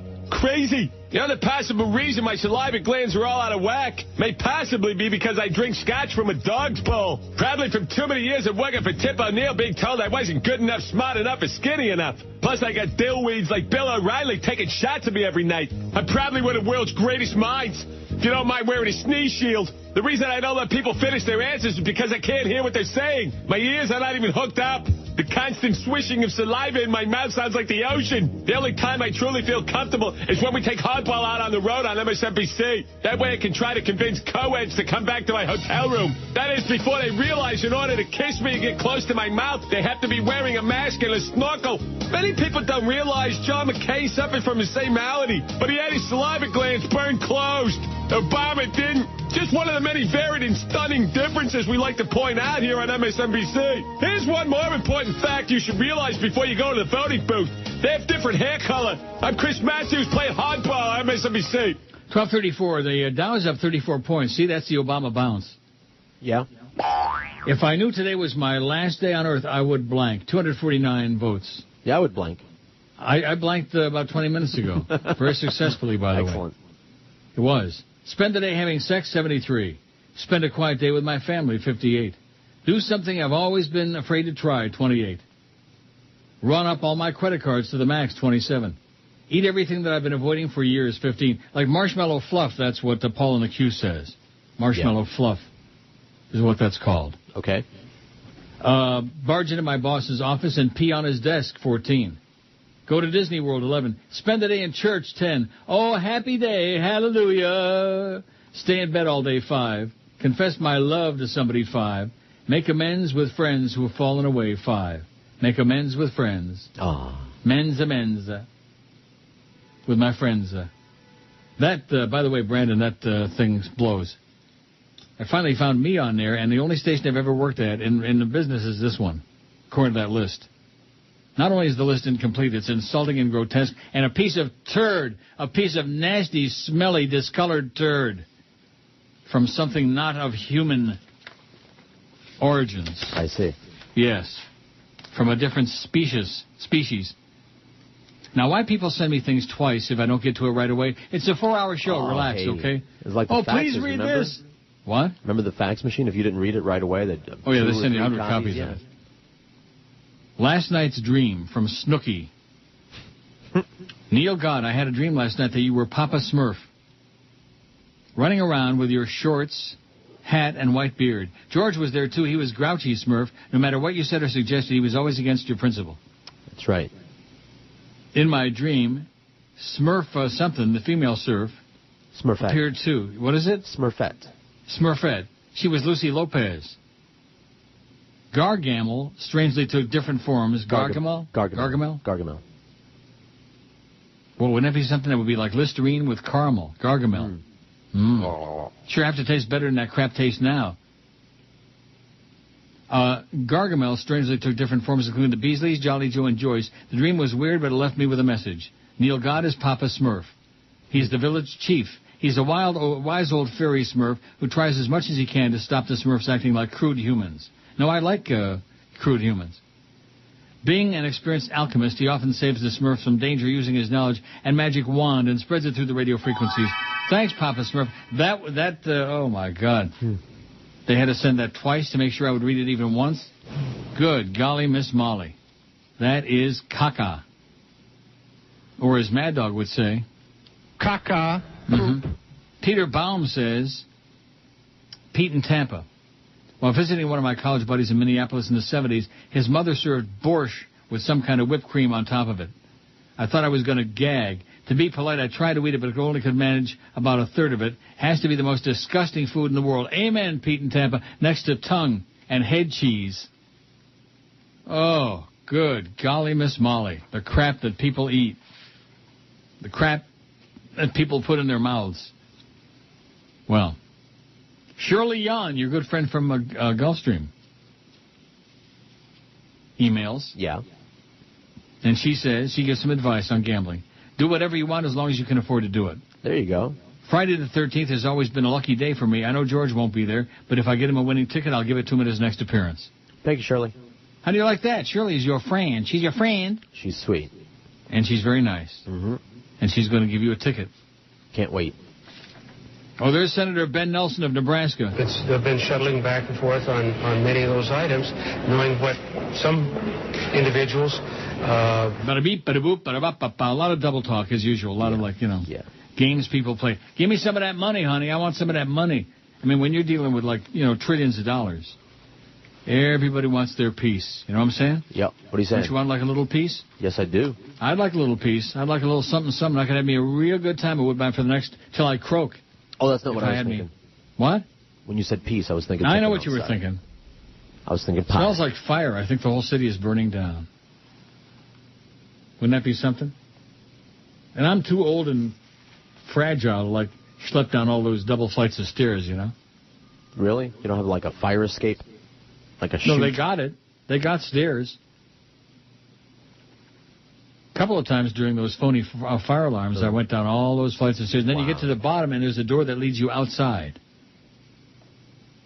There's no way to get, like, into the lobby. You have to go around the building and then back in the front door. It leads you outside. Well, good. Not if it's, like, the 10th of December and it's, like, minus 85, Celsius. Better than burning up, isn't it? I don't know. Extreme hot, extreme cold. Wear your rubbers. Pick your poison. You're listening to Neil Rogers. Well, here we go again. Wonderful WQAM, where the action is.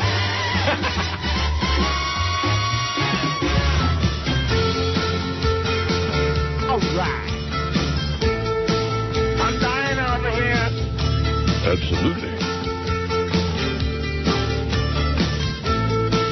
I'm saving nickels and quarters. I'm cutting coupons because I'm a victim of recession. Buying from discount stores, and I don't know if I'll get through it. Oh no, I've spent too much. I bounced 5 checks this month. There goes my credit rating. I thought I had more in my savings. About 30, man. I'll take you out to lunch if you buy.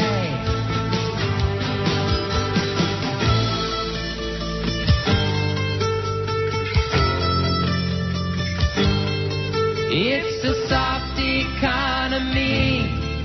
It's a soft economy. I'm saving nickels and quarters. I'm cutting coupons because I'm a victim of recession. Buying from discounts. It is so hard. Boy, whoever put the trip Q on that baby, man, sure left a long, long pause, Not me. Not me. I didn't put that in there. Not me. I didn't do it. I didn't do it. I think David Citron is Mr. Radio. Okay. Now, that name probably isn't familiar to you. Not at all. But he's a self-appointed expert on radio around the country and around, especially South Florida. And he's got this stupid-ass website, which is very similar to the one I just looked at. And it's got these little round record, it's just crap. So he's also got this site about Urban Dictionary. I like air hole. He's got definitions of urban air hole. Urban Dictionary is a good site. Not this one. Oh. Euphemism for, I can't say it, a-hole, frequently used by conservative talk show host Dick Farrell on WPBR Talk Radio in West Palm Beach, Florida. Also used at times in South Florida radio news with credit to Farrell. These MoveOn.org people are real air holes. Posted by David Citron, July 15, 2005. Caned. Subject to ridicule by right-wing South Florida talk show host Steve Kane on WWNN. Steve Kane and Brian Craig caned all callers who didn't agree with their evangelistic Republican views, writes David Citron, February 12, 2004. So he likes to write about people that nobody listens to. People who are either have-beens or never-wases, like that. Airhole and caned. Oh, I think David Citron is Mr. Radio. And by the way, Mr. Radio never came back again after that crap about Alex Calder, like I needed him to be the pimp, the intermediary. He'll be back.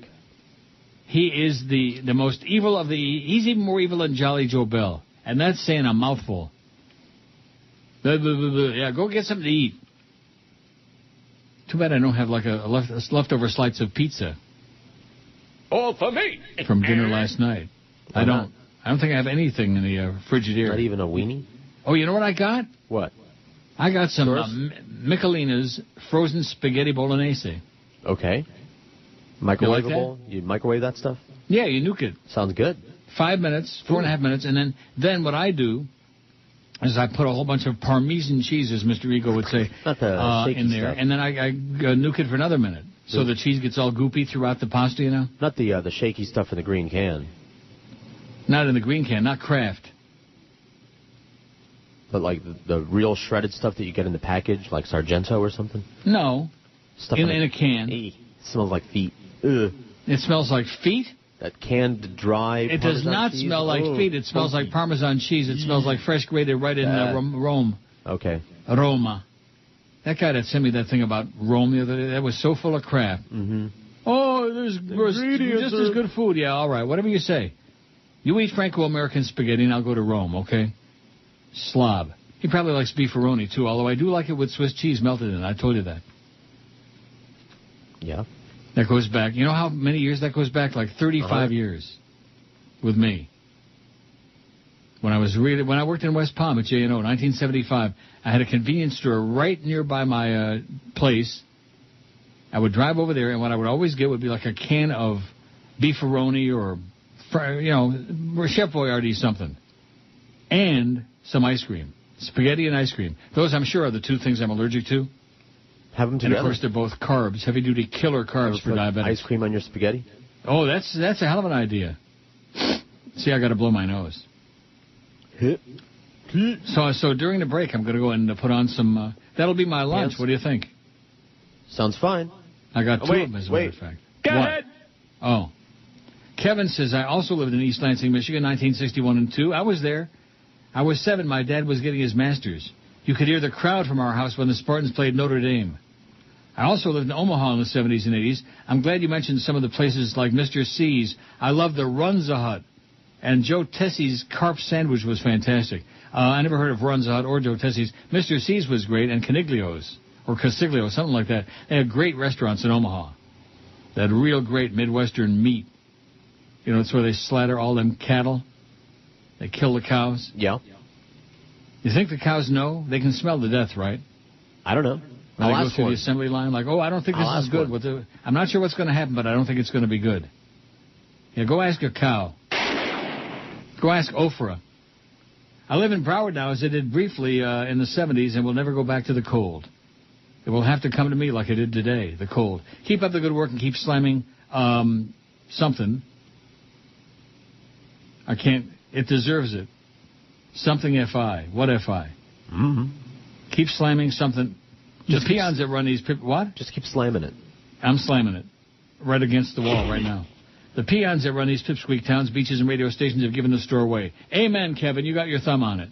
Now, I think I'm going to give it to you for like about 20 seconds. Well, first I'm going to blow my nose. Yeah. Oh, no, it's change of season, man. Everybody's sneezing and pleasing. Change of season and you're sneezing? And squeezing. For no good reason. Right. Okay, so I'm going to do is pop one of those open. I'm going to tear the corner open. What, you can't wait for the break?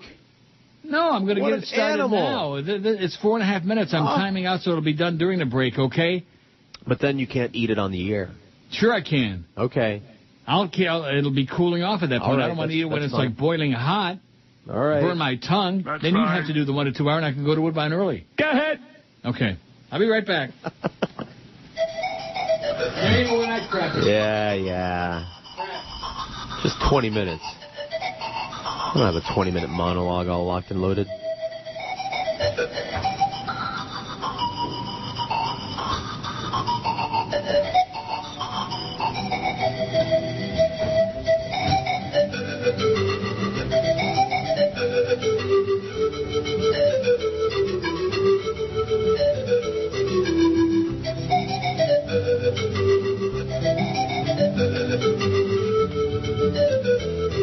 It's cooking, man. It's nuking. What I have is Trace Stella 100% Parmesan grated cheese. Tres Stella. Okay. Now, doesn't that meet with your approval? Doesn't that sound Italian No, I don't like the for dry you? stuff. I like the fresh when it's moist or shredded, and I like that bag with the. Well, I don't. I know what you're talking about. That's not fresh in the bag. It's relatively I get that fresh. once in a It's supposed while. to that dried canned shaky stuff. Ooh. I just licked some off the shaker. Got to be upwind from that crap. What? I don't even like the smell of it at the table. Smells just like Tres Stella Parmesan cheese. Parmesan. Smells like funky feet. I wonder where Mr. Ego gets his free meals now that Burton Jacks is long since out of business. Don't you wonder about that? No. Here's one from Carlos. Says, Neil, couldn't email you yesterday during the day, but the winner for the overplayed song is I Will Survive by Gloria Gaynor. Today it gets played like it was the only good disco song ever made. Disco was great. I don't know, all that crap about disco sucks. That's because it was so, I guess. I don't know. Oh, you know how people are. Yeah.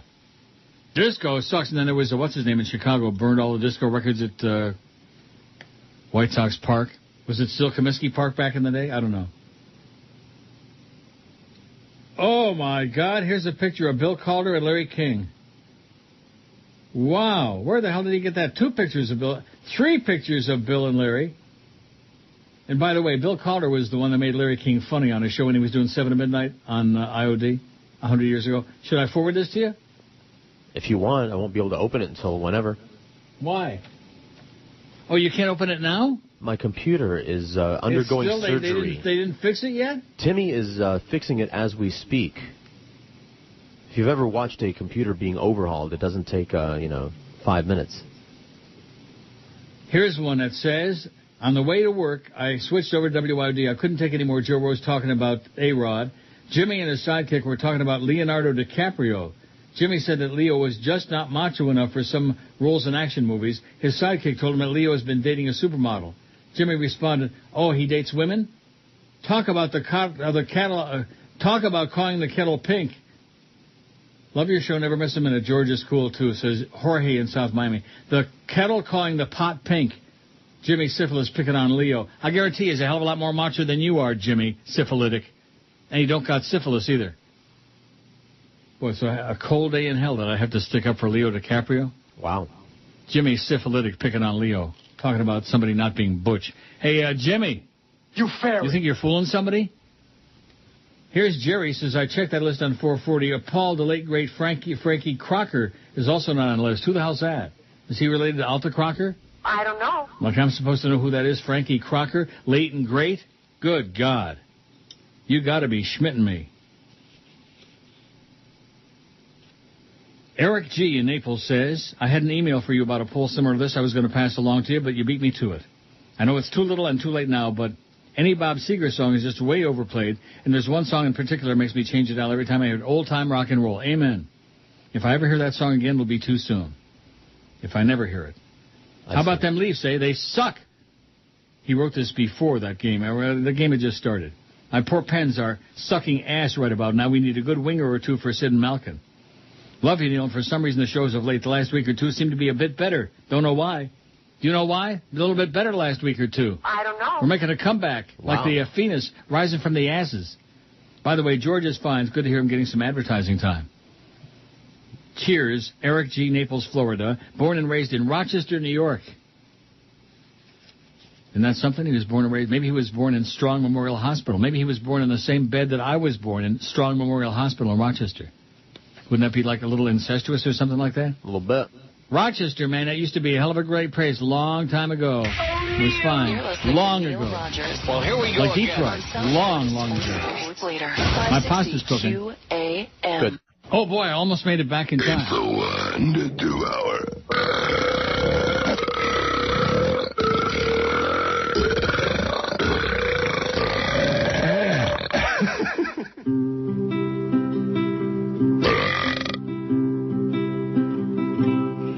Sometimes I feel that life is passing me by. Absolutely.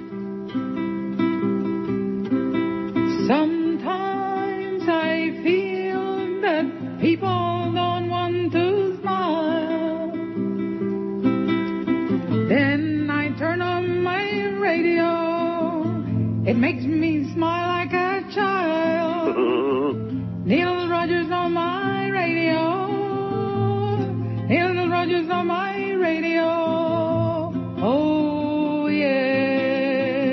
Wow, that pasta's hot. Pretty good, too. Good. Oh, yeah, real connoisseur of Italian food. He eats pasta out of a box. Hey, listen, I'm not in Rome, man. Right. When in you Rome, don't have to go to Rome. They got the ingredients everywhere. When in Rome, do the Romans. That's what you said. I did. Many times. Nevertheless, this isn't bad. Michelina. You ever eat this crap out of a box? I've never heard of it, no. You never heard of Michelina? Don't think so. Come on. I'll look for it. You never heard of Michelina frozen Italian foods? What are you, like some kind of a I don't do the snob? shopping, and, we go to Italian restaurants or we order out You do? or have somebody that cooks. Do you? Yeah. Does she cook to order? Sometimes, yeah. By the way, I'm eating as close to the mic as I can to make a lot of slurping, disgusting please sound, do. so that the great graduate of the etiquette school can send me another instruction on how to See eat. if you can spit a lot of food into the microphone there, too, so that it Okay. smells. How's it smell? Cheesy. Yeah. Tre Stella, baby. That's Italian. Anybody who tells me that they can find a place that's got Italian food like in Rome, I know they're either a liar or their taste is in their tuchus. Tuchus. See, I said that with a mouthful of pasta. Tuchus. Wait till you hear this. Okay. From Bart. This is hysterical. This is another way of saying... I have no lie. There's so many ways of saying it, and our audience, believe you me, they've discovered just about every way there is to say it. Bart says, "Hi there, can you tell us more about you?" No. No. I'm a big fan of you, but I noticed you never talk about your personal life. The only one you talk about is Paco. Please if it makes the show more fun to listen to, and I think all listeners would enjoy it a lot. Please, Neil, give us this gift to the fans. Talk more about you. At least lie about it, please. I'm tired of the machine talk and casino slot machines. How much machine talk do I do on this show? Pretty damn little, if you ask me. Yeah, well, they don't like it. No, that guy. Bart don't like it. Well, guess what, Bart? The answer is no. Mind your own business. Get your own life. Get your own pasta. Well, this is a good idea. It's better than going and getting a big Snickers bar with almonds across the street before I go to Woodbine. Right? Oh, there you go, get machine talk and casino slot machines. Please, it makes the show more fun to listen to. Yeah, let's hear about cruising in the 60s and 70s. Let's talk about that. You want it? No. Do you know anybody who does a show who goes on the air and talks about their personal life more than we do? Nobody. Nobody. I mean, we keep very little back, and only because that would be, life-destroying stuff. Other people's, mostly. Right. Paco is like my unofficial Mexican grandson, okay? Unofficial, not adopted, but could be. And that's it.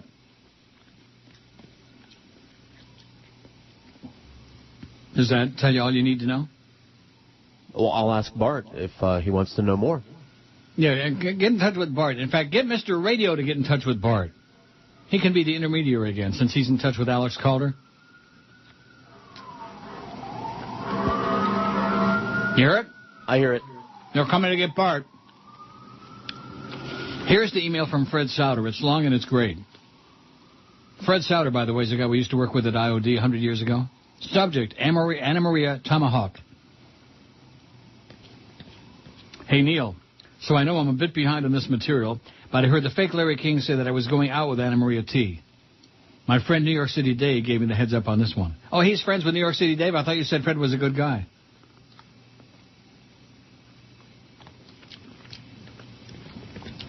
Fred says, I was watching Obama's town hall meeting in Indiana at the time. He wasn't listening. Can't say I ever had the pleasure, but we did have many late-night incense burning sessions when we crossed air shifts on the coast on Friday nights. Make of that what you will. Either way, Anna Maria is a sweetheart, and I'm sure anyone who worked with her at the time would agree, including George. That's right. You guys were pretty tight. Am I right? We were good friends. Pretty tight. You may make up whatever you want, man. That doesn't say anything. You've always said stuff. You've always made stuff up. You had the hots for that. Anybody else? Rod. If you hear that I had a conversation with a woman, you always say that we're doing each other. So just keep on going, please. When did I ever say you were doing her? Often. I said you would have liked to have done her. No, you said that we had this thing going, and Did you? Yeah, you've said that. You've said that all the time. No. Oh. Is that depressing? No. Okay, good. It goes on. Truth be told, though, I'm happily married up here in Gainesville with a 2-year-old son and daughter due to be born next month. Nice going, Fred. This town lures you up here with the freewheeling babes and drugs. Then you find it's really hard to leave due to its dissimilarity to South Florida. No Palmetto Expressway, 595, or Golden Glades Interchange.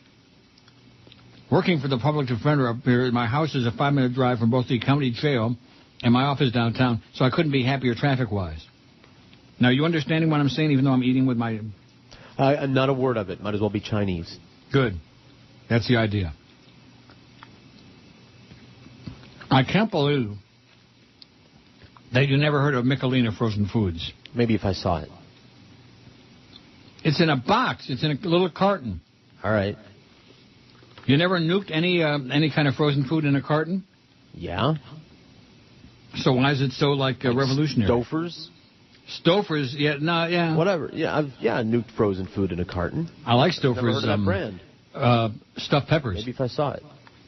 And Stouffer's lasagna, which you have to cook extra long so it makes the top crisp.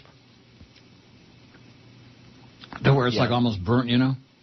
You're talking with your mouth full, Rogers. It's disgusting. You're crude. And yeah, I am. I'm crude. I'm a fat old slob, okay? You don't like it? Too bad. I don't come on here with some pretentious horse crap.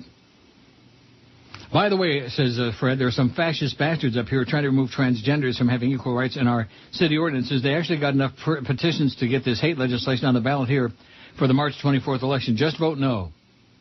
Other than that, I'm happy to have a 1-hour show on our low-power radio station where I play an angry prophet denouncing the hypocrisy of our times. Oh, that's great.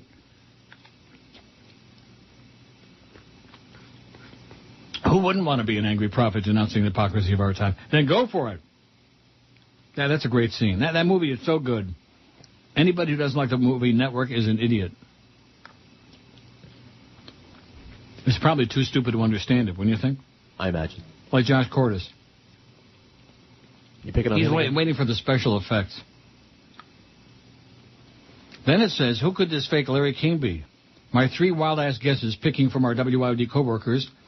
My buddies Stephen J. Gray, Sam from engineering, or Wayne the board op. Remember Wayne? Yeah, what about him? Wayne is not sending you crank emails. How do you know that? Because I know Wayne, and he doesn't do those kinds of things. If he wanted to say something, he would send us a real email. Really? Really. I'm looking for something. You know, I don't know who these people are, who this person is, but I'll always know who they aren't. Well, today is supposed to be the day that they all come out of the closet, but they're not doing it. They don't have the cojones like John ZTR, who unmasked his 8 million phony identities. Don't have the ball. Stephen J. Gray? Maybe. You know, they talk about him like he was some kind of a significant person at IOD. I barely even remember who the hell that is. What did he do? He did traffic for a while, some newscasts, miscellaneous things. I think he's on the last job that I heard him on was doing the Metro traffic thing. Oh! Let's see if any of them own up to it if I call them out on it, says Fred. In closing, I want to thank you and George both for the kind words. You're my favorite midget, spick, and atheist faggot, respectively, in the whole wide world.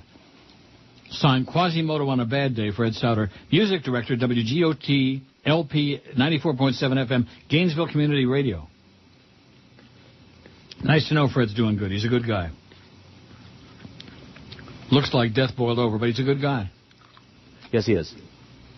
See, you know, I really felt bad about that. I wouldn't repeat that, see? I suckered you into thinking I really felt bad. I didn't think for a minute that you really felt bad. Yeah, you did. No, I didn't. You believed it. No, I didn't. Don't you feel bad? You call me a hard ass all the time. Nobody's. Don't you feel bad that I'm eating on the air, making guttural sounds, smacking sounds? No, I feel bad that you left that cucaracha talking on about the back peppercorn sauce. No, peppercorn sauce. Mr. Ego is the only guy in the world who eats ice cream with peppercorn sauce By the way, and thank you, Parmesan Timmy. cheese. I think my computer might be working. Ah! Of course, I got to go reinstall everything, but it's working. Is it too late for me to send you those pictures of Bill Calder? Yeah, they're gone.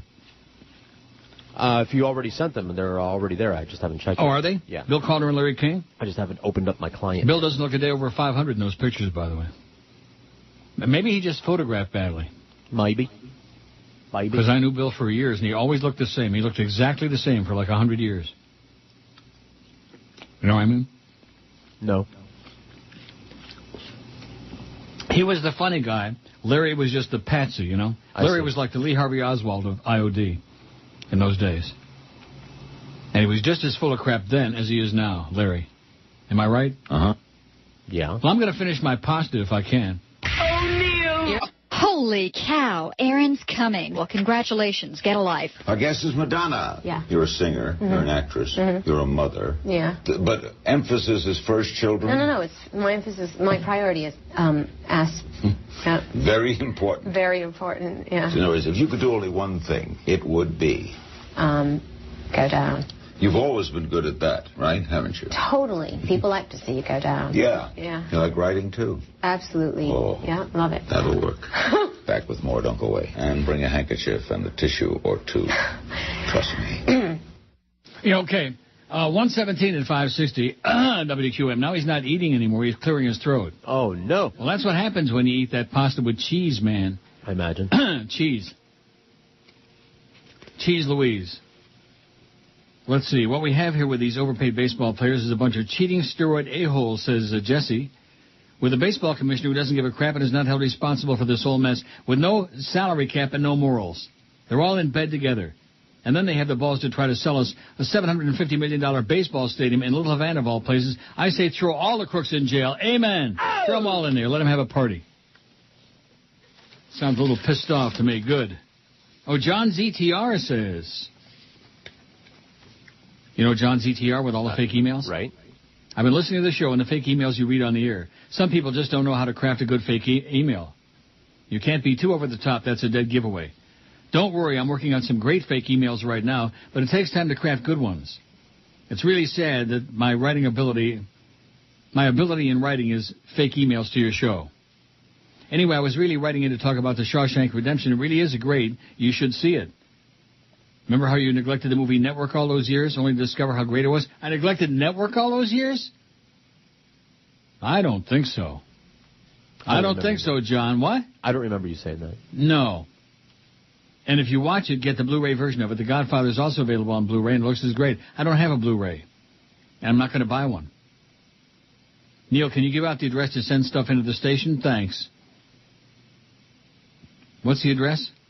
20295. 20295 Northwest 2nd Avenue, Miami 33169. Correct.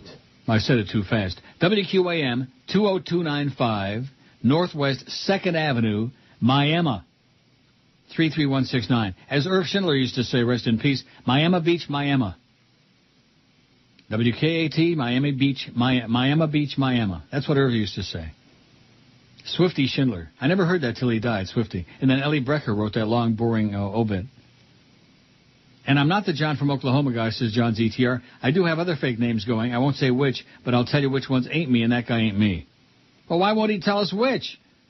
He did the other day. Right. Now all of a sudden he backtracks a little bit. Oh, come on, John. It's like coming out of the closet and then putting one foot back in. Brandon sent me the whole bio here of your close personal friend Stephen J. Gray. Wow. Stephen J. Gray has worked on the air in South Florida for over 20 years. He started his career doing traffic for various South Florida radio stations. Then came along an opportunity to work for 99 Jams. He put some jam on it. His show quickly became the #1 rated by Arbitron, and then he moved that success to Hot 105, where he repeated the same huge ratings. He's a DJ? Stephen J. Gay is a DJ? Sure. But Stephen was bitten by the news talk bug. He had a hit show on WIOD for 7 years, as well as covering major news stories while airborne for Channel 7, 4, and 6 in Miami. Stephen, who's also a pilot, flies approximately 24 hours each week, covering traffic and breaking news for WFTL. Oh, my God. Wow. Which one? Which one of the 18 WFTLs? I'm sure 850. When he's not flying, he's running his own broadcast engineer company. Stephen is a former sailing instructor, can also ride a unicycle. He's also a ham radio operator, KC4NOL. And in between all of that, he sends crank emails to the Neil Rogers Show. I doubt it. What? Seems like a very busy guy. He's too busy, man. He's with a busy. rich, full life. He's like Paco, man. He's busy. Listen for Stephen's live reports in WFTL's Chopper 1 every weekday morning and afternoon. News Talk 850 WFTL is the only radio station with airborne traffic reports, making them the most accurate anywhere in South Florida radio dial. Whatever happened to Alabrera? Is he dead? I don't know. Remember him? I remember the name. Alabrera, the traffic guy. Yeah. Are you kidding me? The eye in the sky. Although 680 News has got the best traffic, but that's here, you know. Mm-hmm. Still smells. I closed the window, but it smells like, you know, like when the Everglades is on fire. You know that smell? Oh, yeah. Oh, it's been going on lately. I don't know if it's the Everglades or a Oh, maybe it came all the way up here. Maybe the earth is burning. It's the final days. There you go. End times. Oh. Well, I would be irresponsible if I didn't play this. Oh, that's Tonight we are a country. No, I'd be irresponsible if I did play that. Oh, here it is. Just a reminder for our radio listeners that the end of the world is going to come next Tuesday at 4:30 p.m. And the Department of Health has requested homeowners to unplug all electrical appliances, turn off radios and TV sets, and disconnect gas stoves and furnaces. The post office recommends that you mail early in the day. And for those with automobiles, alternate side of the street parking will be suspended. That's the end of the world next Tuesday at 4:30 p.m. Well, I thought the end of the world was overtime last night at the Macarena. It's great. There's that damn Richard Zednick. There's that great Richard Zednick who had a big night last night on the anniversary of his nearly getting killed when he got his neck cut by a skate. Even George feels bad about that. What? It's +7, baby, if that's 45 degrees. It's dripping a little bit, and it's murky, and all the snow is melting away. Look at that. Wow, look at that. Yeah. Well, you know it's depressing when the snow gets, like, really dank and dirty and gray and Stephen J. Gray and like that. I still don't know who he is. You've met him. Well, I'm sure of that. But I'm 100 years old. Am I supposed to remember everybody I worked with? Not everybody. I remember Steve Shane. If he'd been WINZ. You remember Steve Shane? No. Sports guy. Well, you wouldn't know him. Sports. So? I remember Bob Berger and Gabe Balsamo from WNWS. Bugs Berger. Bugs who? Bugs the hell out of me. Remember Drew Hayes, Screamer. Oh, maniac. Then he went on to be a PD at WLS in Chicago. Don't ask me how. Don't ask me why, but somehow, some way. Why? Good question. Ed says, I've just come back to the area, started listening to you again. You mentioned most of the people I remember from prior years, except for Fat Rich. Is he still around? He's still around, but he's still dead. How long ago was that? 2-3 years he... At least, yeah. Croaked? Fat Rich and my mom. Which is all the more reason to keep playing. Oh, I can't find it. I'll find it, don't worry. Fat Rich reminds me of my mother. Yeah, they're both dead. Yeah, 2-3 years ago, he was at Pompano Park one night. Luckily, I was up here, and either his pacemaker went out or he just had a massive heart attack and slumped over at the table, and that was it. He said, I'm dying over here. That was it. And I got a frantic call from our mutual friend Derek, and then a call from Rich's wife, which, quite frankly, I was never really even sure he had a wife. He did, but she lived in one part of the house and he lived in the other part. You know what I mean? What do you mean? Isn't that drawing a picture for you? No. Send it to me. Well, I'll tell you about it tomorrow. Okay, great.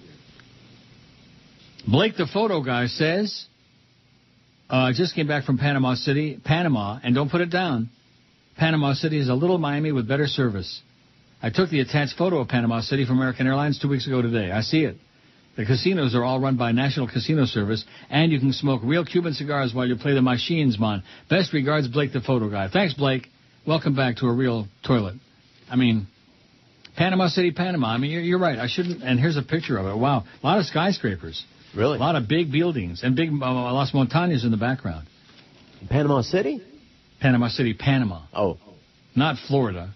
Jesus God, George, are you going to pay attention or what? What?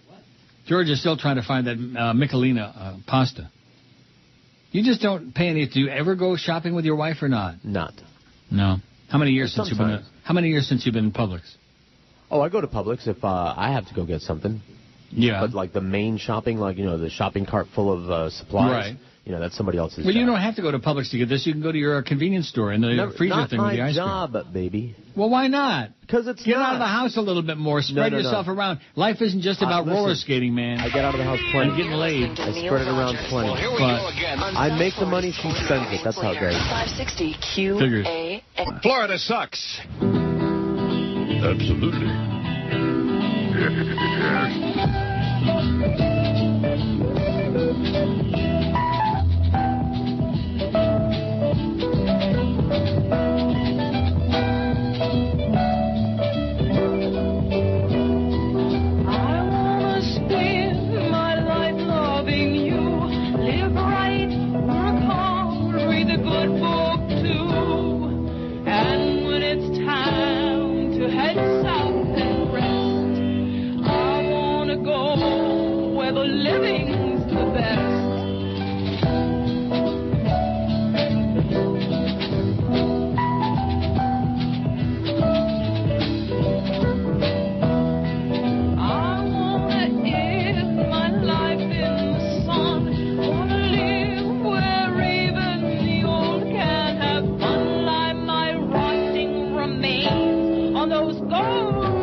.33 at 560 WQAM, the world-flaming Neil Rogers Show. I got 2 emails that are like fit together like a glove and an ass. Great. First one from Brandon again. Okay. Stephen J. Gray does traffic in the mornings on Channel 7. Okay. Second one from Kenny Kramer. Okay. How in the world does Brandon know so much about Stephen J. Gay? Something seems fishy, Kenny says. Fred might be onto something. I only know 2 things about Stephen J. Gray. One, he was an electronics hack who was a friend of that engineer from Hot 105 that Fred mentioned earlier. He used to set up a low-power transmitter in the back of his van and park outside fast food restaurants. He would hunt for their drive-through frequency, and when he found it, would mess with the something and the customers by interfering with their orders. How do you like that? A real agent provocateur. And wow. 2, he glommed onto that guy, Mike, the pilot from that traffic company that Steve Nichols brought in to replace Metro in order to learn how to fly, and wound up on the air for the first time by accident. By the way, hey, Fred, toke this. I think Kenny's trying to say Fred is smoking maybe a little bit too much happy weed or something. Maybe. We can only Happy hope. Hookah? Remember that book, The Happy Hookah? I wrote it. Did you? Yeah. I can smell it. Seriously, it smells like, just like the Everglades. Like that horrible smell when like the glaze is burning, when you go outside in the patio, like couple nights. Smoke. Huh? Smoke gets in your eyes at night. Smoke gets in your what? Rectum. Oh, eyes. Now, Frankie Crocker, Jerry sends me this whole thing about Frankie Crocker, Arthur Crocker. Do we really care? Famous New York radio DJ. Never heard of him.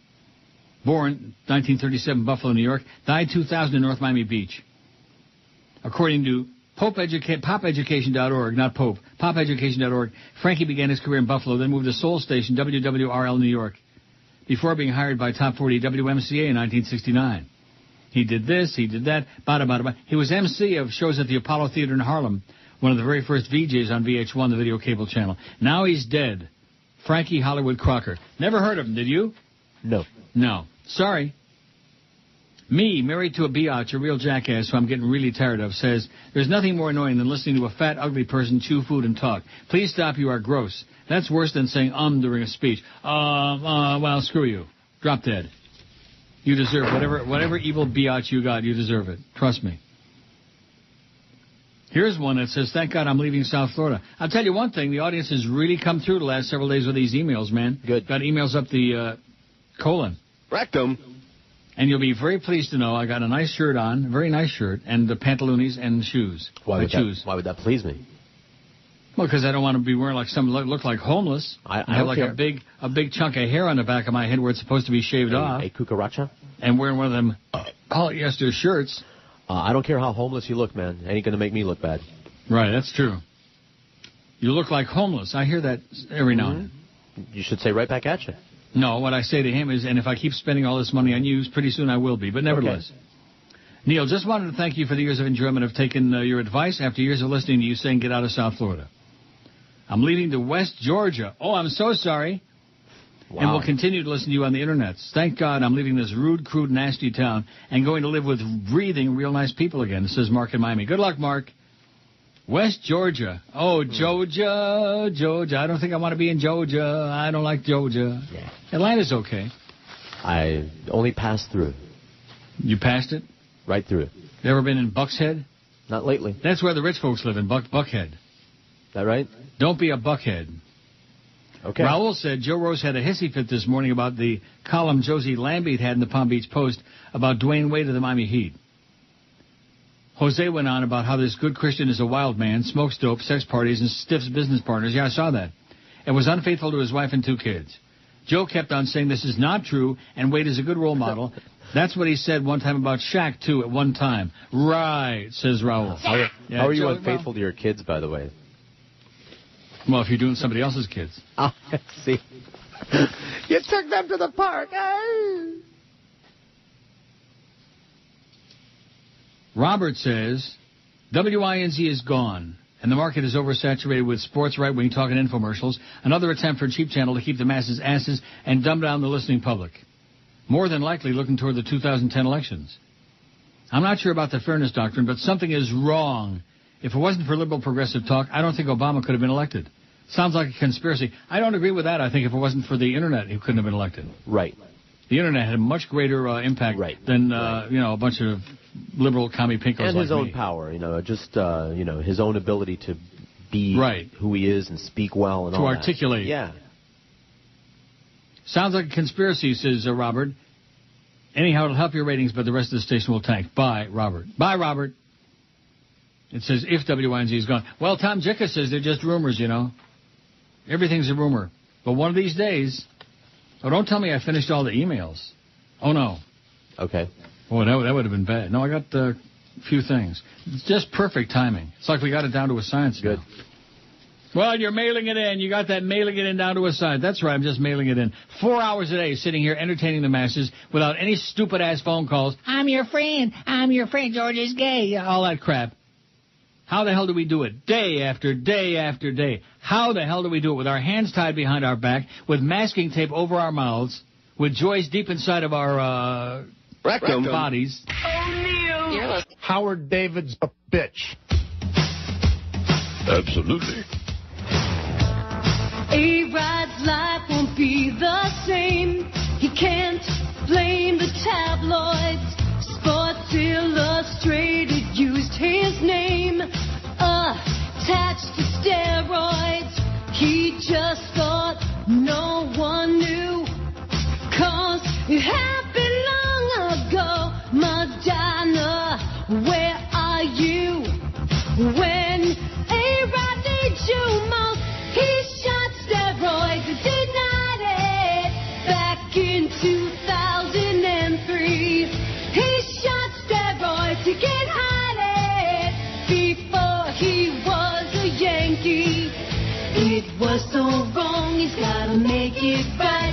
Gonna have to go to court for a big fight. He shot steroids and denied it. Yeah, he And we don't care. I don't care. Screw him. I didn't care about him before. I don't care about him now. He makes me nauseous. Oh, but he's a Miami boy. He's another one of those. Yeah, great. Maybe he can elope with Ileana Rosanna Dana. Okay. Here's one that says that song about Florida, Die in Florida. Mm-hmm. Reminds me when I first heard it in the mid-'80s in your WINZ days, when us old-timers remember the radio wars, a concept from the last days of the golden age of South Florida radio. The golden age of South Florida radio. Yes. It was a golden What was age. that? It was a golden age. The golden What was it? The olden age of radio. Boy. Woo! You better go to Publix and start looking for Michelina frozen dinners. I'll send someone. You nuke it for 4 or 5 minutes, and then you open up the... First you rip open a corner of the carton so that it doesn't, explode, you know? Yeah. So it can vent. Right. And then after 4 or 5 minutes, you open it up all the way in. The sauce is on one side for some strange reason, and the pasta is on the other side. Right. So you moosh it all together. Yeah. And then you put on your cheese or whatever, and you cover it back up and cook it for another 99 seconds. I see. That's not bad crap. I mean, it's not like gourmet. It's fine. See, when I was a bachelor, I ate a lot of frozen food. Crap like that, yeah. A lot. No, I like it. I like it fine. But see, there's someone who cooks for, family dinners now. And is she a good cook? She is. Very good. Well, there you go. So what's wrong with that? Nothing. My God. Nobody ever heard What me more complain could about you her want? cooking. She could do it a little more often, but hey. What do you mean by that? With all those free meals you got? Right. All those great deals you got? You got a free lunch tomorrow. That's right. You're going to be doing tomorrow what I get accused of all the time and do not do, and that's eating Mexican. Yeah. The mole says, I have a good source. Wait till you hear this. You think that's funny? I'm not done laughing yet. Just like that scene in the network where he says, oh, you think that's funny? Wait till you hear this. Remember that scene where the whole staff is sitting around? Oh. Thank you. And they talk about they want Howard to go back on here and do his angry man thing. I got Who's a this ball up on that day? one. William Holden said, who's this day? Well, anyway, it's just such a great movie, and now all the lines from the movie are starting to come together in my head. Good. Especially now that this business has turned so turd-burger. The mole says, I have a good source that tells me that Joe Bell is Mr. Radio. Right. As if Joe Bell knows something about radio? When is WQAM putting George and Flea on 2 to 4 p.m.? They're not. Why does Joe Z suck so much? He does. Who's fatter, Joe Bell, Fat Chris, or the Beast? I say Josh Friedman. You agree? It smells...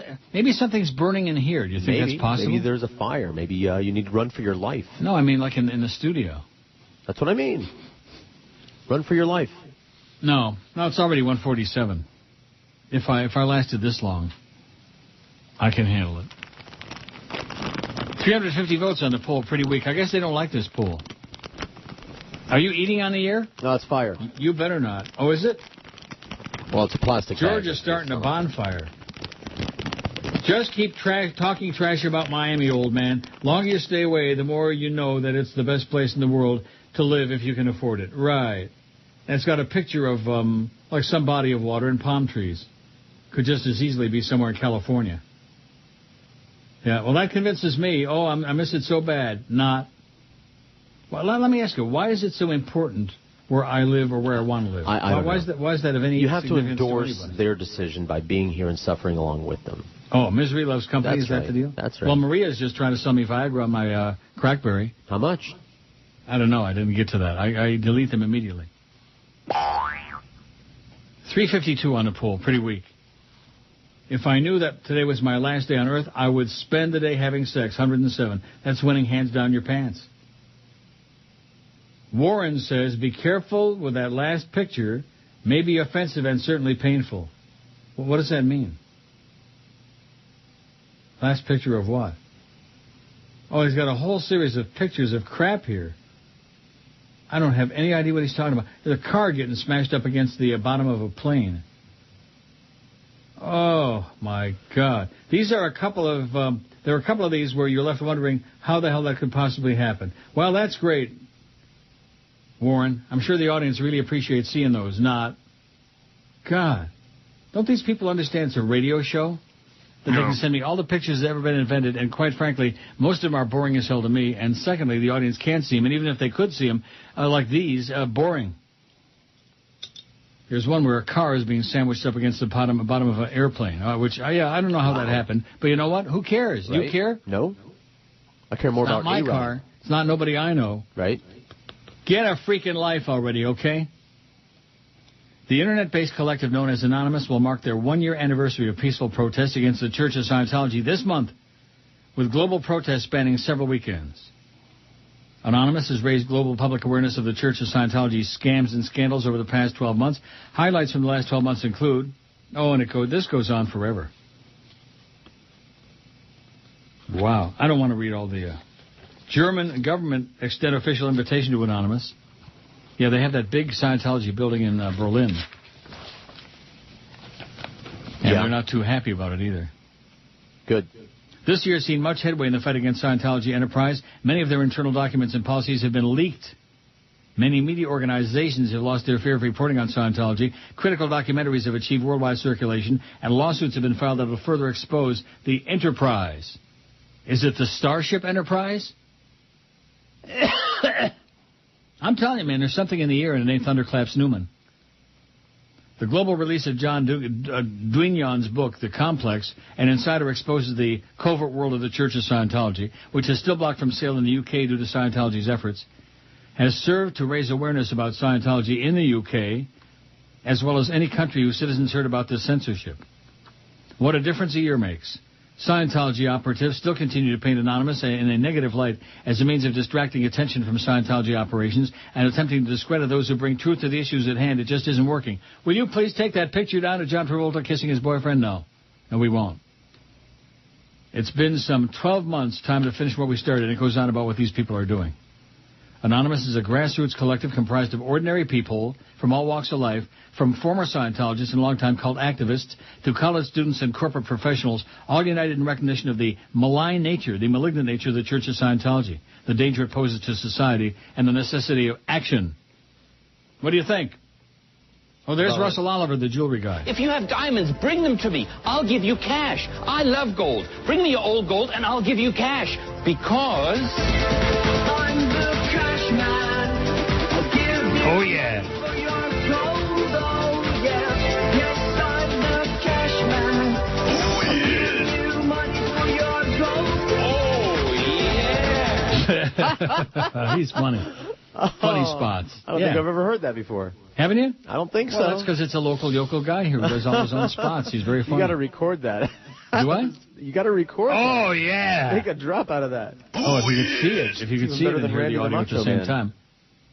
It would set you free forever. Oh, God. Nice. Anyway, it's dripping. It's +7. It's 45. I got my shoes on. My cabbie is pacing downstairs nervously, waiting by his cab. Good for you.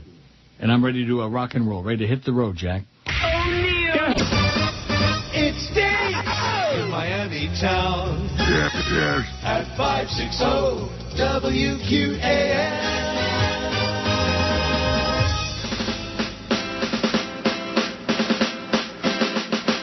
Brave young men who shave their chests, spray 3M to mount fake breasts, trim their necks with burning pain, so they can be weaned for a day. With wig placed upon their head, smooth nylon lace, and a slutty dress, rouge on their cheeks, and body spray. You fairy. Now they're ready to play, weaned for a day. All right. Stumbling out in 5-inch pumps to go hobbling about the clubs in the hope of getting laid, so they can feel like a queen for a day. Meeting friends at the cabaret for the Judy Garland cavalcade. This pet like this, so femme and fade, floating on the stage, queens for a day, encountered by a drunk sports fan who says, hey baby, I wanna be your man, grabs a clump, but he won't complain. It's a day till May, with the Queen for a day. Bye, bye, bye.